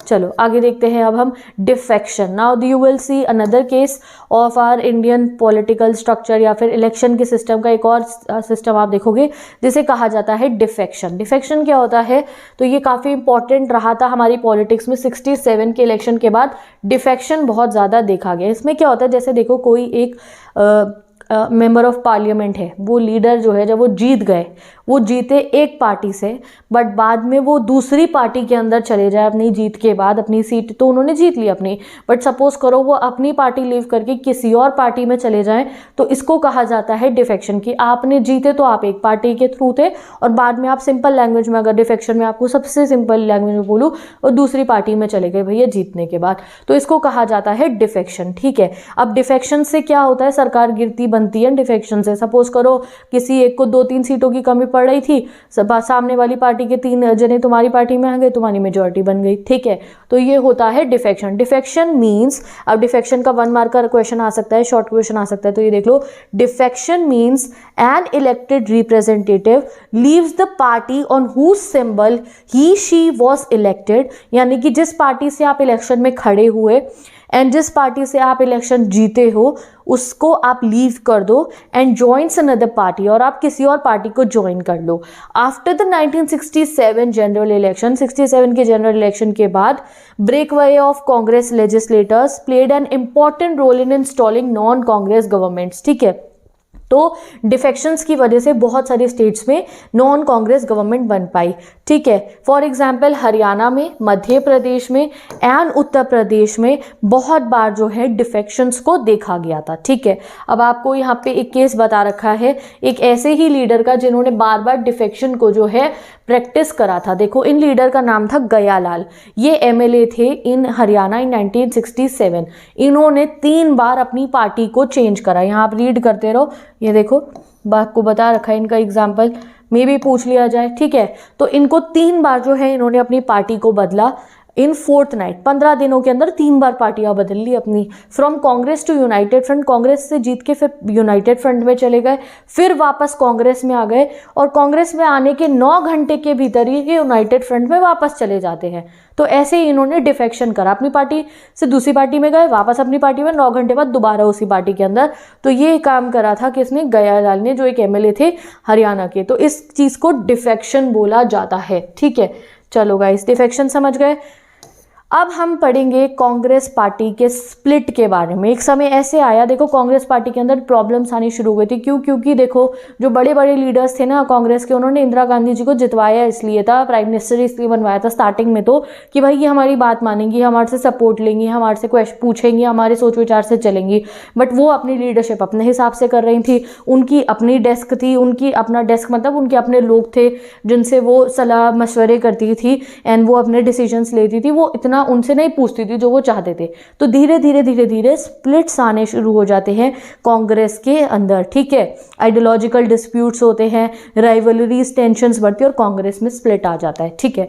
दो कांग्रेस में डिवाइड हो जाती है कांग्रेस। तो चलो पढ़ते हैं स्प्लिट कैसे होता है कांग्रेस का। 1967 election, the Congress retain power at centre. ये आपको पता चल गया 67 के इलेक्शन में कांग्रेस सरकार तो बना लेती है सेंटर में, लोकसभा इलेक्शन तो जीत जाती है, बट लोएस्ट मेजोरिटी से आज तक की वो जीतती है। पर बहुत सारी इन्फ्लुएंशियल स्टेट, बड़ी बड़ी स्टेट है, यूपी में हार गई, बिहार में हार गई, ठीक है। तो काफ़ी सारे स्टेट इलेक्शंस हार गई थी। More importantly this prove that Congress could be defeated at the election. इससे क्या प्रूव हुआ पता है? नेशनल मूवमेंट का जो इतना बड़ा लेगेसी चल रहा था कांग्रेस के पास में कि भाई इससे ऐसा लगता था 3 साल तक तो हार ही नहीं पाई कांग्रेस, किसी को कोई और जीता ही नहीं था, तो ऐसे ही सोचती कि भैया इन्हें कौन हराएगा, ये कैसे हार सकती है। तो अब 67 के इलेक्शन में ये प्रूव हो चुका था that yes Congress could be defeated. क्योंकि शुरू में ऐसा क्यों लग रहा था गाइस? क्योंकि वो नया नया हमारा इलेक्टोरल पॉलिटिक्स चल रही थी, हमारे को 3 साल ही हुए थे अभी। कांग्रेस की डोमिनेंस बहुत ज़्यादा थी नेशनल मूवमेंट में, जो उसका इतना आगे योगदान था उसकी वजह से। जितने बड़े बड़े हमारे नेशनल लीडर जिनको हम इतना रिस्पेक्ट करते थे, अब बहुत सारे वो कांग्रेस के ही मेंबर्स थे, तो इसलिए उनको वोट बहुत ज़्यादा मिलते थे, ठीक है। मोस्ट नॉन कांग्रेस कोलिशन, या अगर वोट नहीं मिलते थे तो बाकी वोट बट जाते थे ऑपोजिशन पार्टीज में। अब ऑपोजिशन पार्टीज को समझ में आ रहा था कि हमारे वोट बट रहे हैं, तो उन्होंने कोलिशन बनाया, वो एक साथ आने शुरू हो गए, ठीक है। Most non Congress coalition governments in the state did not survive for long. पर क्या हुआ कि ये जो कोलिशन गवर्नमेंट्स बन रहे हैं, जैसे संयुक्त विधायक दल मैंने आपको बताया है, जब कोलिशन कैसे बन रहा है, इतनी सारी आइडियोलॉजीज का, कोई कम्युनिज्म है, लेफ्ट और राइट कितनी अलग है आइडियोलॉजी, लेफ्ट राइट वाले इकट्ठे आ रहे हैं, कम्युनिस्ट सोशलिस्ट इकट्ठे आ रहे हैं। जब अलग अलग आइडियोलॉजीज के लीडर साथ में आते हैं तो भाई टॉलरेट करना पड़ेगा, मैनेजमेंट करनी पड़ेगी। तो कई बार ये कोलिशन गवर्नमेंट सक्सेसफुली रन नहीं कर पाई, थोड़े समय बाद टूट जाती है, आपस में लड़ाई हो जाती है, राइवलरी हो जाती है, एक दूसरे की बातें मानी नहीं जाती। तो काफ़ी सारी स्टेट्स जहाँ पे ये कोलिशन गवर्नमेंट बनी थी 67 के इलेक्शन में, वो जो है डिसॉल्व हो गई थी और फिर वहाँ पर रेजिडेंट रूल आ गया था। तो बेसिकली मानो फिर से सेंटर का रूल वहाँ पर आ गया था। तो ये भी आपको याद रखना है। Most non Congress coalition government in the state did not survive for long. बहुत समय तक वो नहीं चली, दे लॉस्ट मेजॉरिटी, या फिर इधर न्यू कॉम्बिनेशन वहाँ बन गए थे या प्रेसिडेंट का रूल वहाँ पे इम्पोज करा गया था। अब पढ़ते हैं हम वो स्प्लिट जो मैंने आपको कांग्रेस का बताया था।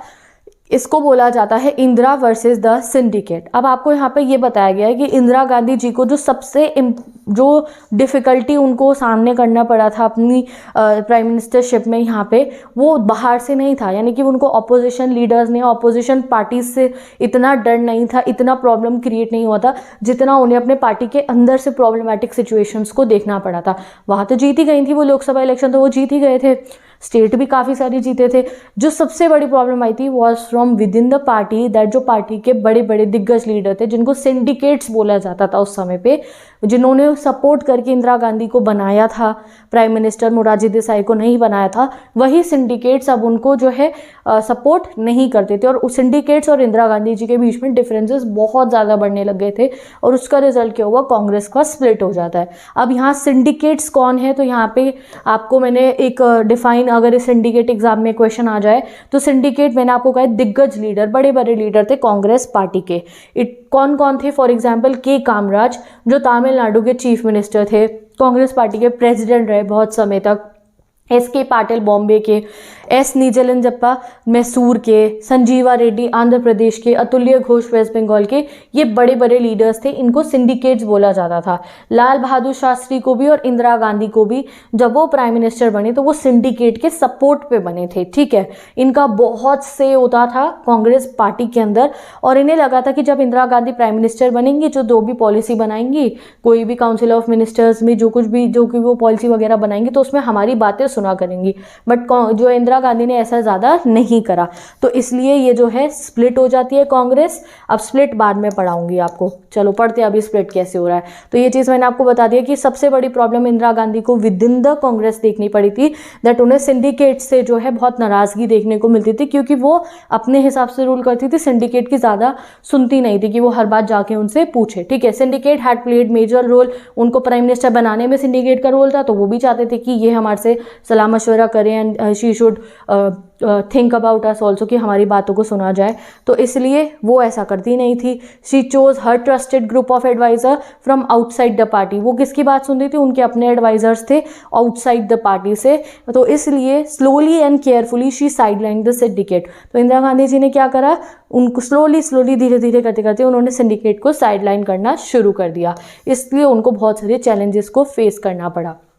तो Indira Gandhi face basically 2 challenges, इतनी टफ सिचुएशन, वही जीतना है, इलेक्शंस अगले की तैयारी करनी है, कंट्री में इकोनॉमिक सिचुएशन अच्छी नहीं है, साथ में उन्हें 2 और चीज़ें झेलनी पड़ी थी। तो बेसिकली इस पीरियड में इंदिरा गांधी को 2 चैलेंजेस फेस करने पड़े, फर्स्ट फ्रॉम द सिंडिकेट, और दूसरा उनको जो भी ये सिचुएशन हो चुकी थी उनकी पार्टी की, कि इतनी ज़्यादा जो है हार देखी उन्होंने स्टेट इलेक्शंस के अंदर, वो सब मतलब उस पार्टी की वो इमेज को, वो जो भी प्रॉब्लम्स अब हमारी कंट्री में इकोनॉमिक प्रॉब्लम जो चल रही थी वो सब उन्हें सॉल्व करने थे। ठीक है, तो अब उन्होंने क्या करना, she converted simple power struggle to in an ideological struggle. ये जो पावर का स्ट्रगल था ना, स्ट्रगल किस चीज का था कि भाई जिस हर कोई चाह रहा था कि भाई हमारी पार्टी जीते and we have to be in the power, उन्होंने इस चीज को एक आइडियोलॉजिकल स्ट्रगल में बदल दिया and she launched a series of initiatives to give the government policy a left orientation.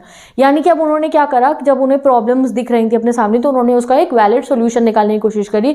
उन्होंने पार्टी को, अपनी जो कांग्रेस पार्टी थी उसको थोड़ा सा ना लेफ्ट ओरिएंटेशन देना शुरू कर दिया। लेफ्ट ओरिएंटेशन मतलब एक ऐसी पार्टी होती है, एक ऐसा बिलीफ होती है जहाँ पे गवर्नमेंट का रोल को बढ़ावा मिलता है, कि गवर्नमेंट वेलफेयर का काम बहुत ज़्यादा करे, सो दैट जो है कंट्री में इकोनॉमिक डेवलपमेंट हो, पॉवर्टी अपलिफ्टमेंट, पॉवर्टी एलिवेशन हो एंड जो है लोगों का अपलिफ्टमेंट हो। तो उन्होंने लेफ्ट ओरिएंटेशन पार्टी को देना, अपनी गवर्नमेंट को देना स्टार्ट कर दिया। ठीक है, she got the Congress working committee, उन्होंने कांग्रेस वर्किंग कमेटी बनाई और उस कांग्रेस वर्किंग कमेटी ने 10 पिन पॉइंट प्रोग्राम जो है लॉन्च करे। 10 पॉइंट प्रोग्राम भी कह सकते हो आप इसको, इन मई 1967। तो ये लोकसभा इलेक्शन जीत गई थी ना, तो भैया कंट्री के लिए भी तो उनको वर्क करना था, कंट्री में जो प्रॉब्लम चल रही थी उन्हें एलिवेट करने के लिए। तो उन्होंने 10 पॉइंट प्रोग्राम लॉन्च करा मई 1967 में। इसमें क्या था, सोशल कंट्रोल ऑफ बैंक्स का कंट्रोल करा, nationalisation of general insurance, ceiling on urban property, ceiling मतलब होता है स्टॉप करना urban property, and income public distribution of food grains, यानी कि फूड ग्रेन डिस्ट्रीब्यूशन, अनाज का जो है, जैसे जो है जो आज के समय पे भी जो है public distribution of food grain चलता आ रहा है, वो सब स्टार्ट किया गया। ठीक है, लैंड रिफॉर्म्स कराने की उन्होंने बहुत कोशिश की, and provision of house sites to rural poor में जो लोग थे उनको घर देने शुरू करे, उनको आवास योजनाएं चलाई उन्होंने। वाइल द सिंडिकेट लीडर, जो सिंडिकेट लीडर थे, formally approve this left wing programme, syndicate leader ने भी ये लेफ्ट ओरिएंटेशन जो वो अपनी गवर्नमेंट को दे रही थी उसको हामी भरी कि हाँ ये सही है, बट फिर भी उनको काफ़ी सारी प्रॉब्लम्स अभी भी थी। अब एक ऐसा समय आया जब ये जो प्रॉब्लम इंदिरा गांधी के बीच में और जो सिंडिकेट लीडर्स के बीच में चल रही थी वो सामने निकल कर आ जाती है। अभी तक इंटरनली चल रही थी, अब प्रूफ मिल जाता है और फाइनली स्प्लिट भी हो जाता है इंदिरा गांधी का और जो सिंडिकेट लीडर्स का, अलग अलग 2 कांग्रेस बन जाती हैं। वो कब हुआ था, प्रेसिडेंशियल इलेक्शन 1969 में। देखो प्रेसिडेंशियल इलेक्शन में हम पब्लिक का रोल नहीं होता है, प्रेसिडेंशियल इलेक्शन इनडायरेक्टली होते हैं, जो पार्टी के लीडर्स जो है वो वोट डाल के करते हैं। ठीक है, तो भाई अब इस समय पे क्या होता है, 1969 में जब प्रेसिडेंट जो थे जाकिर हुसैन उस समय पे जो थे, उनकी डेथ हो जाती है, तो उनकी पोस्ट खाली होती है। ठीक है, वैकेंट होती है। तो अब जो है एक नए प्रेसिडेंट को हमें इलेक्ट करना था, तो इंदिरा गांधी जी जो है वो अपनी तरफ से एक लीडर को इलेक्ट करवाना चाहती हैं, और जो सिंडिकेट्स थे उन्होंने कांग्रेस पार्टी की तरफ से एक कैंडिडेट रखे थे। तो जो है अब देखो आप आगे क्या होता है। तो डिस्पाइट द, या पढ़ो, following the president Zakir Hussain's death the post of president of India failed vacant. ठीक है, तो अब हमें न्यू प्रेसिडेंट इलेक्ट करने थे। Despite Mrs Gandhi's reservations the syndicate manage to nominate her long time opponent and then speaker of Lok Sabha N Sanjiva Reddy as the official Congress candidate for the presidential election. तो क्या हुआ, इंदिरा गांधी नहीं चाहती थी, बट फिर भी जो है सिंडिकेट जो लीडर्स थे वो कैसे तैसे करके मैनेज करके कांग्रेस की तरफ से ऑफिशियल कैंडिडेट प्रेसिडेंट की सीट के लिए किसको भेज देते हैं, प्रेसिडेंट के लिए किसके रख देते हैं, एन संजीवा रेड्डी को। तो भाई सिंडिकेट्स ने क्या करा, Indira Gandhi didn't want, N Sanjiva Reddy Indira Gandhi के ओपोनेंट भी थे, राइवल टाइप थे ये, उनको जो है प्रेसिडेंट इलेक्शन के लिए कैंडिडेट कांग्रेस का, ऑफिशियल कैंडिडेट कांग्रेस का एन संजीवा रेड्डी को वो प्रेजेंट करते हैं। ठीक है, अब इंदिरा गांधी ये नहीं चाहती थी, तो उन्होंने क्या करा, साइड बाय साइड उन्होंने जो वाइस प्रेसिडेंट थे हमारे उस समय पे वीवी गिरी, उनको जाके बोला कि तुम अपना जो है नॉमिनेशन फाइल कर दो, इंडिपेंडेंट नॉमिनेशन, मतलब कि तुम इंडिपेंडेंट कैंडिडेट हो, तुम भी प्रेसिडेंशियल इलेक्शन में जो है अपनी तरफ से जो है you also want to stand in it. तो इंदिरा गांधी रिटेलिएटेड, उन्होंने रिप्लाई कैसे करा, वो नहीं चाहती थी, बट संजीवा रेड्डी को सिंडिकेट ने जो है कैंडिडेट बना दिया। तो शी रिटेलिएटेड, कैसे रिटेलिएट करा उन्होंने वीवी गिरी को जाके बोला जो वाइस प्रेसिडेंट थे कि आप अपना नॉमिनेशन भर दो इंडिपेंडेंट, अपनी तरफ से, हमारी पार्टी की तरफ से नहीं, अपनी तरफ से। और जो है उन्होंने बड़ी बड़ी पॉलिसी प्रोग्राम्स उस समय पे जो है अनाउंस करने शुरू कर दिए। जब ये इलेक्शन होना था ना, प्रेसिडेंशियल इलेक्शन, उससे पहले ये 1969 के पीरियड में, ये याद रखो 1969 के पीरियड में क्या करा था इंदिरा गांधी ने, उन्होंने several big popular policy measures लगाए इंडिया को जो इकोनॉमिक सिचुएशन थी उसको अच्छा करने के लिए। Nationalisation of 14 leading private bank, जो प्राइवेट बैंक थे ना उनको नेशनलाइज कर दिया, नहीं कि वो गवर्नमेंट के कंट्रोल में उन्होंने ले लिया। ठीक है, abolition of privy purse, privy purse क्या है अभी पढ़ाऊंगी, उसे उन्होंने अबॉलिश कर दिया।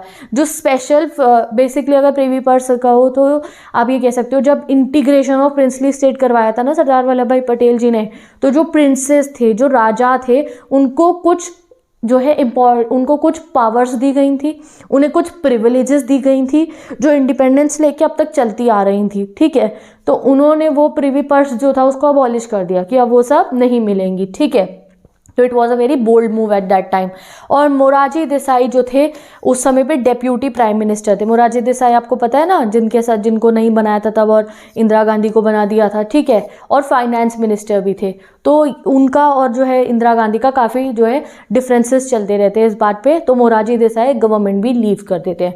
तो एक ऐसा भी समय आ जाता है जब एक इतने बड़े लीडर कांग्रेस के, उनकी मतलब विचार नहीं मिल रहे थे इंदिरा गांधी से जब, तो वो कांग्रेस को लीव ही कर देते हैं। ठीक है, अब आगे देखते हैं इस इलेक्शन का, प्रेसिडेंशियल इलेक्शन में क्या होता है। इलेक्शन पे भाई, इलेक्शन का क्या होता है, तो इलेक्शन जब होने होते प्रेसिडेंशियल इलेक्शन, कांग्रेस की तरफ से कैंडिडेट कौन गए थे, संजीवा रेड्डी। ठीक है, तो जो है अब यहाँ पे क्या करते हैं, जो कांग्रेस के उस समय में प्रेसिडेंट थे जिनका नाम था, कांग्रेस के प्रेसिडेंट कौन थे, एस निजलिन गप्पा। ठीक है, तो इन्होंने क्या करा, इन्होंने परमानेंट को या एक व्हिप जारी कर दी। उन्होंने बेसिकली कांग्रेस के हर एमपी और एमएलए को कहा कि जो प्रेसिडेंशियल इलेक्शन होंगे उसमें आपको वोट करना होगा फेवर में किसके, संजीवा रेड्डी के। तो उन्होंने कहा कि अपने सभी कांग्रेस के एमएलए को कि आपको करना ही है इनके लिए जो है संजीवा रेड्डी के लिए वोट। ठीक है, जो ऑफिशियल कैंडिडेट थे कांग्रेस पार्टी के। ठीक है, अब जो इंदिरा गांधी के सपोर्टर्स थे, supporters of Indira Gandhi requisitioned a special meeting. अब उन्होंने इस बात को क्वेश्चन करा कि ऐसे हम क्यों, मतलब कि ये क्यों कहा गया है कि हम सिर्फ इन्हीं को वोट करें। तो उन्होंने अपनी एक मीटिंग बुलाई, जो इंदिरा गांधी के सारे सपोर्टर्स थे उन्होंने मीटिंग बुलाई। और इंदिरा गांधी मतलब साइलेंटली सपोर्ट कर रही थी वीवी गिरी को, वो ऐसे सामने से आगे नहीं कह रही थी कि यस आई एम सपोर्टिंग वीवी गिरी। तो उन्होंने क्या करा, उन्होंने मीटिंग में उसमें सबको कह दिया कि आप कॉन्साइंस वोट करो। कॉन्साइंस वोट मतलब जिसको जिसको वोट करना है करे, अपनी मर्जी से वोट करो, ऐसे ज़बरदस्ती नहीं है that you have to vote for Sanjiva Reddy, you have to vote for V V Giri. आप कॉन्साइंस वोट करो। अपनी मीटिंग बुलाई अपने सारे सपोर्टर्स के, कांग्रेस में जितने भी उनके सपोर्टर थे, और सबको बोला कि भाई आप जो है कॉन्साइंस वोट करो, अपनी मर्जी से वोट करो, which mean that the MLAs and MPs from the Congress should be free to vote. तो भाई वो तो प्राइम मिनिस्टर थी ना, उनकी बात तो सुनी ही जाएगी। एंड जब ऐसा वो करती हैं तो इलेक्शन का जब रिजल्ट आता है तो विक्ट्री हो जाती है वीवी गिरी की, जो चाह रही थी, जो जिनको वो कि वो बन जाए जो है प्रेसिडेंट। और जो संजीवा रेड्डी है वो ऑफिशियल कांग्रेस के जो कैंडिडेट थे वो हार जाते हैं।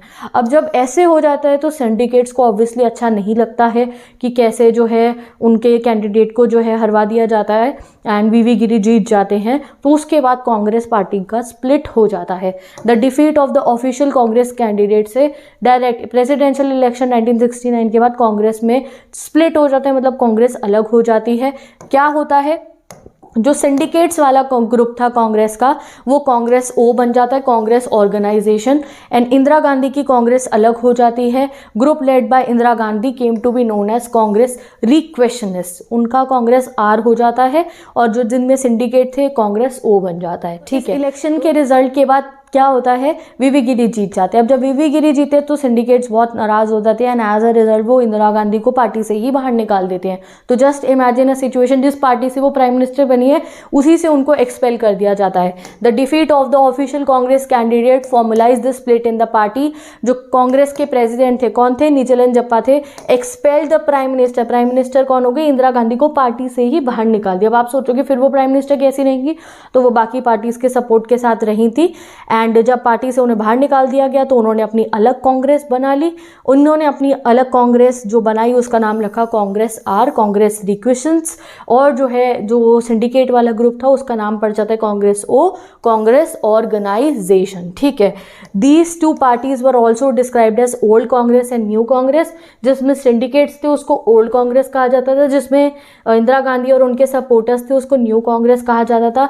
इंदिरा गांधी ने जो है अपनी फिर अलग से अपनी कांग्रेस बना ली। ठीक है, तो चलो अब आप समझ चुके। अब ये प्रिवी पर्स क्या है आप एक बार रीड कर लेना, मैंने आपको शॉर्ट फॉर्म में तो बता दिया है। अब देखते हैं कि जब कांग्रेस, जो मतलब कि आप समझो कि जो लोगों ने इंदिरा गांधी को सपोर्ट करा, अब उनसे ही वो अलग होकर उन्होंने अपनी अलग पार्टी बना ली थी कांग्रेस आर।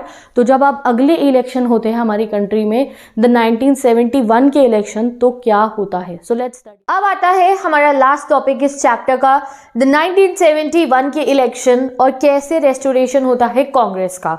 तो देखो ये तो आप समझ ही चुके हो दैट इंदिरा गांधी जी की कांग्रेस अलग हो गई थी, एंड जो है ओरिजिनल कांग्रेस एक बना दी गई थी, एक हो गई थी न्यू कांग्रेस। जो कांग्रेस ओ थी उसमें सिंडिकेट्स थे, बड़े बड़े पार्टी के लीडर्स थे, एंड जो इंदिरा गांधी की कांग्रेस थी कांग्रेस आर, रिक्वेशन और कांग्रेस कह सकते हो, न्यू कांग्रेस कह सकते हो, वो एक ऐसी कांग्रेस थी जिसमें इंदिरा गांधी जी जो न्यू मतलब कि बिल्कुल उन्हें उतना एक्सपीरियंस तो नहीं था ना जितना सिंडिकेट्स को था। तो अब ये देखा गया, ऐसा कहते थे कि भाई ये जो न्यू कांग्रेस है ये वीक हो चुकी है, अपने तो पार्टी के लोग अलग हो ही गए, ऊपर से इतना सारा ऑपोजिशन को और झेलना था, तो अब कैसा परफॉर्म करेंगी इंदिरा गांधी इन द 1971 के इलेक्शन। ठीक है, अब आपको मैंने बताया था कि भाई जब वो जो वीवी गिरी जी जब जीत जाते हैं प्रेसिडेंशियल इलेक्शन, तो इंदिरा गांधी जी को उनकी पार्टी जो है एक्सपेल कर देती है पार्टी में से। तो ऐसी सिचुएशन में वो प्राइम मिनिस्टर कैसे रहती, जब उनको पार्टी का सपोर्ट हट गया था, तो उन्होंने पहले अपनी कांग्रेस आर बनाई, एंड उनकी गवर्नमेंट फॉर्म्ड रहती है with the help of two another parties, communist party of India and DMK. तो कम्युनिस्ट पार्टी और डीएमके उनको सपोर्ट कर देती है, तो उनकी जो है गवर्नेंस चलती रहती हैगी, तो गवर्नमेंट कंटिन्यूड रहती है because of the support of DMK and communist party. तो आपको ये याद रखना भाई, जब अपनी पार्टी जो थी उसने ही अपना सपोर्ट वापस खींच लिया उनसे, तो वो कैसे प्राइम मिनिस्टर रह सकती थी, तो उनको जो है सपोर्ट करा था डीएमके ने एंड जो है कम्युनिस्ट पार्टी में। ठीक है, अब ये जो समय था, जब वो जितने समय उन्होंने फिर अपनी जो है रूलिंग करी एज अ प्राइम मिनिस्टर, जब उनकी पार्टी ने उनको एक्सपेल कर दिया था, उसके बाद वाले समय में उन्होंने बहुत काम करने की कोशिश करी for the economic development of our country. ठीक है, this was also a face when Indira Gandhi vigorously campaigned for implementing the existing land reforms। और फिर वो रिफॉर्म्स करने शुरू करे गाइस हमारी कंट्री के अंदर, और बड़े बड़े जो है अलग फैसले लिए, सो दैट कंट्री की जो है इकोनॉमिक सिचुएशंस में सुधार आ पाए। ठीक है, in order to end her dependence on other political parties, strengthen her party's position in the parliament and seek popular mandate for her programme. तो वो ये सब क्यों कर रही थी, लैंड रिफॉर्म्स ला रही थी, लैंड सीलिंग कर रही थी, लैंड रिफॉर्म जैसे abolition of many types of जो भी कुछ लैंड रिफॉर्म सिस्टम में अलग अलग चेंजेस लाई थी। क्यों ला रही थी, रीजन सिर्फ एक था कि वो अपने आप को और पॉपुलर कर पाए और जनता का सपोर्ट जो है वो जीत पाए। ठीक है, इंदिरा गांधी की गवर्नमेंट देन फाइनली क्या करती है, खुद को लोकसभा को वो अपनी ही पार्टी को, अपनी ही गवर्नेंस को, अपने गवर्नमेंट को डिसॉल्व कर देती है इन द दिसंबर 1970। और ऐसा मतलब ये बहुत सरप्राइजिंग था सबके लिए कि उन्होंने खुद की, वो प्राइम मिनिस्टर है, अपनी गवर्नमेंट है, 1970 दिसंबर में वो अपनी गवर्नमेंट को ही डिसॉल्व कर देती है, और 1971 फरवरी में इलेक्शन होते हैं।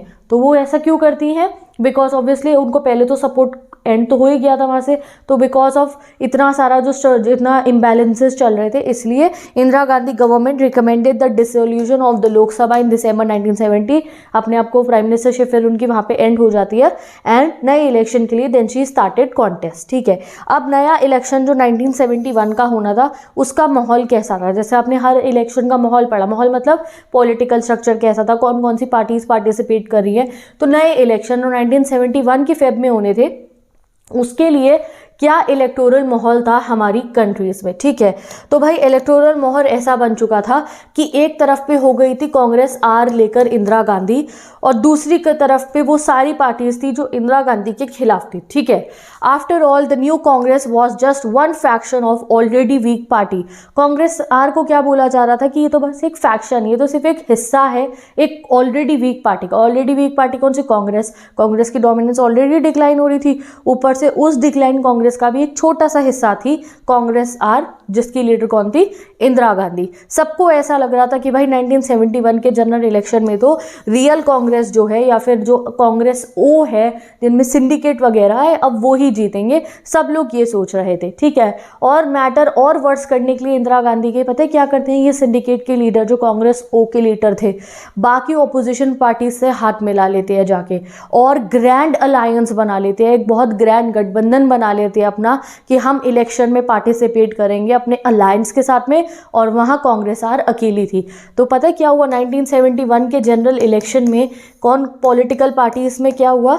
एक तो थी कांग्रेस आर, ठीक है, और जो कांग्रेस ओ थी उसने क्या करा, कांग्रेस ओरिजिनल जिसमें सारे सिंडिकेट्स थे, उन्होंने बहुत सारी और पार्टीज को जिनके साथ उनकी आइडियोलॉजी कहीं से कहीं तक मैच ही नहीं होती थी, जो उनकी राइवल पार्टीज थी, उनको भी अपने साथ अलायंस में शामिल कर लिया। जैसे एसएसपी, पीएसपी, भारतीय जनसंघ, स्वतंत्रता पार्टी, भारतीय कांग्रेस दल, ये सब कांग्रेस ओ के साथ में आके इकट्ठे हो जाते हैं, एंड इन सब ने जो है बनाया अपना एक ग्रैंड अलायंस। क्या बनाया? अपना एक ग्रैंड अलायंस। तो अब किसके बीच में कंपटीशन होने वाला था 1971 के जनरल इलेक्शन में? इंदिरा गांधी की कांग्रेस आर और जो है ग्रैंड अलायंस के बीच में, जिसमें सिंडिकेट्स भी थे, भारतीय जनसंघ भी थी, एसएसपी, पीएसपी, बहुत सारी पार्टीज थी। और अगर आप कहो कि क्या इंदिरा गांधी की पार्टी अकेली थी कांग्रेस आर? नहीं, कांग्रेस आर के सपोर्ट में खड़ा हुआ था CPI, communist party of India. ठीक है, अब जो चीज़ थी इंदिरा गांधी जो के पास इस इलेक्शन में, शी हैड वन थिंग जो उनके ऑपोजिशन के पास नहीं थी, जो उनके राइवल्स के पास कहेंगे नहीं थी। राइवल कौन हो गया उनका? Grand alliance. ग्रैंड अलायंस में सारे सिंडिकेट्स भी हैं, ओरिजिनल वाली कांग्रेस भी और भी उनके सारे ऑपोजिशन। क्या फ़र्क था? देखो, इंदिरा गांधी जी के पास एक प्रॉपर स्ट्रेटेजी थी, एक प्रॉपर स्लोगन था, एक प्रॉपर पॉलिसी थी 1971 के जनरल इलेक्शन के लिए। वो क्या थी? उन्होंने एडवोकेट करा, उन्होंने एडवर्टाइज करा क्या खुद को कि मैं अगर सरकार बनाऊंगी तो अब की बार मैं क्या करूंगी? रिमूव पॉवर्टी, गरीबी हटाओ। उन्होंने अपना नारा क्या बनाया इलेक्शन कैंपेन का? गरीबी हटाओ, क्योंकि उस समय जो है बहुत प्रॉब्लम चल रही थी हमारे यहाँ पे, इकोनॉमिकली बहुत जो है टेंशन्स चल रही थी कंट्री में। तो उन्होंने नारा लगाया गरीबी हटाओ, और जो ग्रैंड अलायंस था जिसमें थी कांग्रेस ओ और बाकी सारे ऑपोजिशन, उनके लिए वो कहती थी कि इनके पास तो कोई मतलब इनके पास कोई मोटो नहीं है, कोई मकसद नहीं है इनका, ये देश के भले के लिए नहीं, इनका मकसद सिर्फ एक ही है, ये पार्टी पावर में इसलिए आना चाह रही है बिकॉज दे वांट इंदिरा हटाओ। तो देखो यहाँ पे लिखा हुआ है, yet the new Congress had something that is big opponents lagged. जो बिग इतने बड़े बड़े लीडर्स के पास वो चीज़ नहीं थी जो इंदिरा गांधी जी के पास थी। इंदिरा गांधी जी के पास क्या था? विजन था, प्रोग्राम था। वो जनता को उन्होंने क्या कहा कि मेरा स्लोगन है गरीबी हटाओ, रिमूव पॉवर्टी, और उसके लिए उन्होंने बहुत सारी चीज़ें बताई व्हाट शी विल डू। ठीक है, और जो इनके राइवल्स थे उस समय पे ग्रैंड अलायंस वाले, उनका मोटो वो कहती है सिर्फ इनका तो एक ही मोटो है, इंदिरा हटाओ, यानी कि रिमूव इंदिरा। ठीक है, चलो अब देखते हैं हम कि जब इलेक्शन होते हैं तो उसका रिजल्ट क्या आता है, इलेक्टोरल वर्डिक्ट, यानी कि आउटकम क्या होता है 1971 के जनरल इलेक्शन का। तो जो 1971 के जनरल इलेक्शन हुए, लोकसभा के इलेक्शन हुआ, आई मीन टू से, उसका जो इलेक्शन का जो रिजल्ट था वो बहुत ही ड्रामेटिक था, सब लोग देख के हैरान हो गए थे। आपको क्या लगता है, बिना पढ़े बताओ, कांग्रेस आर, इंदिरा गांधी जी वाली न्यू कांग्रेस जीती होगी जिसको सब वीक कह रहे थे, या फिर ग्रैंड अलायंस जीती होगी जिसमें सारे दिग्गज लीडर्स थे कांग्रेस ओ के साथ में, और भी बहुत सारी अपोजिशन पार्टीज थी? व्हाट डू यू थिंक, कौन सी जीती होगी? तो बता देना कमेंट सेक्शन में आपने क्या सोचा था। तो जीत तो होती है गाइस इंदिरा गांधी की ही पार्टी की, द कांग्रेस आर, और साथ में कम्युनिस्ट पार्टी उनके साथ में थी, ये जीतती हैं इतनी सारी सीटें जितनी कांग्रेस ने आज तक 4 जनरल इलेक्शन में भी नहीं जीती थी। मतलब जो जवाहरलाल नेहरू जी के टाइम पे जितनी सीटें जीती जाती थी ना, उससे भी ज़्यादा सीटें इस बारी के इलेक्शन में इंदिरा गांधी ने जब खुद को जो है एज अ लीडर प्रेजेंट करा पब्लिक के सामने, इतनी सारी सीटें उन्होंने खुद जो है उनकी party Congress iron with the communist party ने जीती थी। आज तक 4 जनरल इलेक्शन में जितने बार हमेशा जीत रही थी ना कांग्रेस, तो इतनी सीटों से जीती थी जितनी पहले भी कभी नहीं जीती थी। द कंबाइंड सीट्स की अगर हम बात करें, it won't 375 seats in Lok Sabha and 48.4% votes. अब अगर आपको याद हो गया era of one party dominance, तो मैंने फर्स्ट जनरल इलेक्शन का आपको टेली बताया था सीट्स का। तो भैया इंदिरा गांधी जी ने कितनी सीटें जीत ली थी? 375 सीटें जीत ली थी, 48.4% वोट जीत लिए थे उस पार्टी ने जिसके लिए सब सोच रहे थे कि भाई ये तो अकेली पड़ गई हैं अब, but she manage to win. Reason because उनके पास एक विजन था। ठीक है, इंदिरा गांधी कांग्रेस आर वॉन 352 सीटें, कितनी मिली? 352 सीट्स मिली उनको with about 44% of the popular votes. अब तुम कहोगे यहाँ लिखा है 375, अब आप कह रहे हो दीदी कांग्रेस आर को 352 मिली, इसलिए क्योंकि ये जो सीट है इसमें कम्युनिस्ट पार्टी का भी शेयर लिखा होगा, क्योंकि इंदिरा गांधी की कांग्रेस आर के साथ में कम्युनिस्ट पार्टी ऑफ इंडिया भी थी। तो भैया इन्होंने अकेले में भी इतनी सारी सीटें जीती थी इनकी कांग्रेस ने। ठीक है, तो contrast with this performance Congress O, यानी कि वो जो ग्रैंड अलायंस बना था जिसमें स्टालवर्ड्स मतलब हो गया जो बड़े बड़े दिग्गज लीडर थे जिसमें कांग्रेस ओ के, उनको तो बहुत ही गहरी हार देखनी पड़ी guys. They could only win less than 1/4 of the votes, 1/4 से भी लेस देन वोट्स मिले थे उन्हें। मेयरली 16 सीटें उनकी जो है पार्टी जीत पाई थी। तो ऐसा हो गया भाई ग्रैंड अलायंस, तो ऑपोजिशन ने जो ग्रैंड अलायंस अपना बनाया था, it prove to be a grand failure.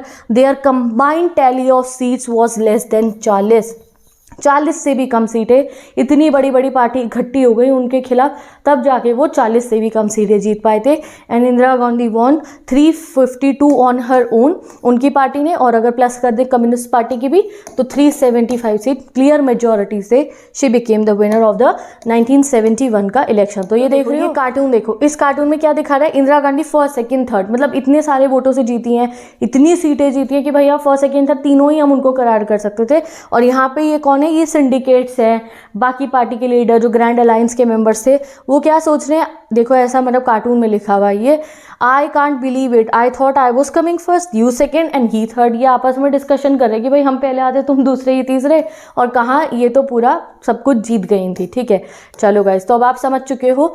अब इंदिरा गांधी की जब वो प्राइम मिनिस्टर बन चुकी थी, बिल्कुल इस समय उन्होंने सोल कैंपेन करी अपने दम पे, वो जब प्राइम मिनिस्टर बनी है, इसके बाद में सबसे इंपॉर्टेंट चैलेंज वो फेस करती है, दैट वाज 1971 का बांग्लादेश वॉर, जब हमने जो है ईस्ट पाकिस्तान की हेल्प करी थी and finally it led to the creation of Bangladesh, जो अभी आप रिसेंट चैप्टर में पढ़ के आए हो। तो बांग्लादेश वॉर ब्रोक हुआ इन द ईस्ट पाकिस्तान, फिर हमने जो है वहाँ जाके हेल्प करी हमारी इंडियन आर्मी ने, and it led to the establishment of Bangladesh. इस इवेंट के बाद भाई पाकिस्तान से वॉर में हम इतने अच्छे से जीते थे, तो इस इवेंट के बाद जो इंदिरा गांधी की जो पॉपुलैरिटी थी वो और भी ज़्यादा बढ़ गई, यानी कि इट रीच्ड हाइट्स कि उनकी जो है लीडरशिप में हमने इतनी बड़ी बड़ी जो है जो वॉर था हमने वो जीत लिया है। उसके बाद जब स्टेट असेंबली के इलेक्शन हुए, यानी कि अलग अलग असेंबली के, यानी कि अलग अलग स्टेटों के इलेक्शन हुए, her party swept through all the state assembly election in 1972, यानी कि उसके बाद जब स्टेट के इलेक्शन हुए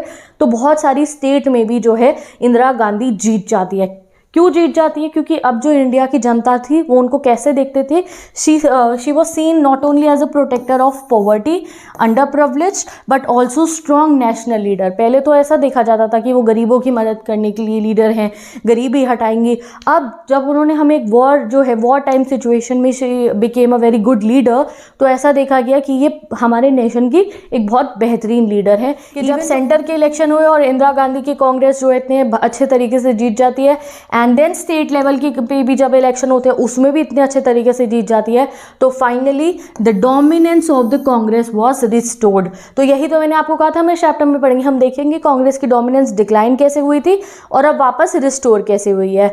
it was popular across different sections, यानी कि जो इंदिरा गांधी की अब जो कांग्रेस आर थी वो हर एक सेक्शन में पॉपुलर थी। And with in span of 4 years Indira Gandhi ने जो चैलेंजेस थे उनकी लीडरशिप को लेकर, जो लोग कहते थे ये पार्टी नहीं चला पाएंगी, उस सबको गलत प्रूव कर दिया था। And she became a dominant position of Congress party. ये देख रहे हो आप, ये क्या लिखा है, ये राजस्थान हो गया, हरियाणा हो गया, पंजाब, एमपी, एपी, बिहार, असम, इसकी क्या करेंगे, ये वाले कार्टून में क्या दिख रहा है, ये वो सारी स्टेट्स हैं जहाँ पे इंदिरा गांधी स्टेट इलेक्शंस भी जीत गई थी। तो ये उनके एमपी वो जो सीएम होते हैं ना, सीएम चूज कर रही हैं उनके कि किस किस को सीएम बनाएंगी। तो ये देख रहे हो आप, ये कार्टून ये रिप्रेजेंट कर रहा है new manner of choosing CMs by Indira Gandhi inspired by this cartoon. मतलब यहाँ ये जीत गई थी इलेक्शन इनकी गवर्नमेंट, तो ये सीएम को चूज कर रही है। लास्ट टॉपिक आता है रेस्टोरेशन। यहाँ बेसिकली आपको ये सिंपल लैंग्वेज में, थोड़ा लैंग्वेज काफ़ी डिफिकल्ट है, सिंपल वर्ड्स में मैं आपको बताऊँ तो इसमें ये बताया गया है कि जो इंदिरा गांधी की कांग्रेस आर थी उसको बोला जाता था ये न्यू कांग्रेस है। वो कहती थी कि ये री इन्वेंटेड कांग्रेस है, जो नए नए जो चैलेंजेस इस समय में देश में हैं उन सबको चैलेंजेस को ओवरकम करने के लिए ये मेरी कांग्रेस है। तो चलो रीड कर लेते हैं। What Indira Gandhi done was not revival of the old Congress, जैसे कहा ना रेस्टोरेशन ऑफ ओल्ड कांग्रेस, नहीं, उन्होंने जो करा था वो कांग्रेस का रेस्टोरेशन नहीं था, इनफैक्ट उन्होंने अपनी पार्टी को री इन्वेंट कर दिया था। पहले जो उनकी जो उनकी कांग्रेस पार्टी थी वो क्यों चलती थी, कांग्रेस पार्टी शुरू में क्यों चली, मैंने क्या बताया भाई, नेशनल फ्रीडम स्ट्रगल की लेगेसी थी और जो लीडर्स की पॉपुलैरिटी, भाई जवाहरलाल नेहरू जी और भी बड़े बड़े लीडर्स जैसे लाल बहादुर शास्त्री जी कांग्रेस के थे, वो कितने बड़े जो है नेशनल स्ट्रगल में उन्होंने पार्टिसिपेट करा है, और भी बहुत सारे लीडर जो फ्रीडम स्ट्रगल में हमारे थे वो सब कांग्रेस के मेंबर थे। तो उनकी पॉपुलैरिटी पे जनता उन्हें वोट देती थी। बट अब जब इंदिरा गांधी आ गई थी and she showed people that she is working for them for the public, तो फिर उनको वोट मिलने शुरू होते हैं। This Congress party not did not have many faction. Secondly, पहले कांग्रेस क्यों चलता था भाई, मैंने क्या बताया आपको, फैक्शंस है तो इसलिए कांग्रेस के वोट बढ़ जाते थे। अब जो ये वाली कांग्रेस आर थी इसमें ज़्यादा फैक्शंस नहीं थे, बहुत सारे ओपिनियन इंटरेस्ट को अकोमोडेट नहीं करता था, तब भी जीता 1971 का election. While it won elections it depended more on some social groups. अब जब इलेक्शंस ये वाले जीते थे इंदिरा गांधी की कांग्रेस आर ने, तो सबसे ज़्यादा वोट उन्हें कहाँ से आते थे, पुअर पीपल से। औरतें जो हो गई, दलित्स, आदिवासी, माइनॉरिटीज़, ये सब सपोर्ट करते थे इंदिरा गांधी की कांग्रेस आर को। सो ये एक न्यू कांग्रेस थी जो इमर्ज हो गई थी, पुरानी वाली रिस्टोर नहीं हुई थी, इनफैक्ट एक नई टाइप की कांग्रेस री इन्वेंट हो गई थी। दस Indira Gandhi restored the Congress system. Indira Gandhi फिर से कांग्रेस की डोमिनेंस वापस ले आई थी by changing the nature of the Congress itself. जैसे उन्होंने पूरा अपना सिस्टम को चेंज करके जो ही अपने कांग्रेस की डोमिनेंस को रिस्टोर कर दिया। ये टॉपिक आपका कंप्लीट होता है। अब आप आने वाले चैप्टर में पढ़ोगे कि जब अब ये इंदिरा गांधी की कांग्रेस आर की गवर्नमेंट चल रही होती है, अब जो भी नए नए चैलेंजेस आते हैं उनको वो कैसे फेस करती है और क्या क्या चैलेंजेस उनकी लीडरशिप में हमारी कंट्री अब फेस आगे करेगी। ठीक है, तो now let's end this video. ये आपका चैप्टर कंप्लीट होता है। Full notes of the chapter is available on my Instagram ID also, और short notes I will pin in the comments. साथ ही के साथ में इस चैप्टर के इंपॉर्टेंट क्वेश्चन की वीडियो भी आपको मेरे चैनल पे मिल जाएगी, प्लेलिस्ट क्रिएटेड होगी, so you can go and study. कोई क्वेरीज है तो you can ask it down in the comment section. मैं चलती हूँ, bye bye, take care and best of luck.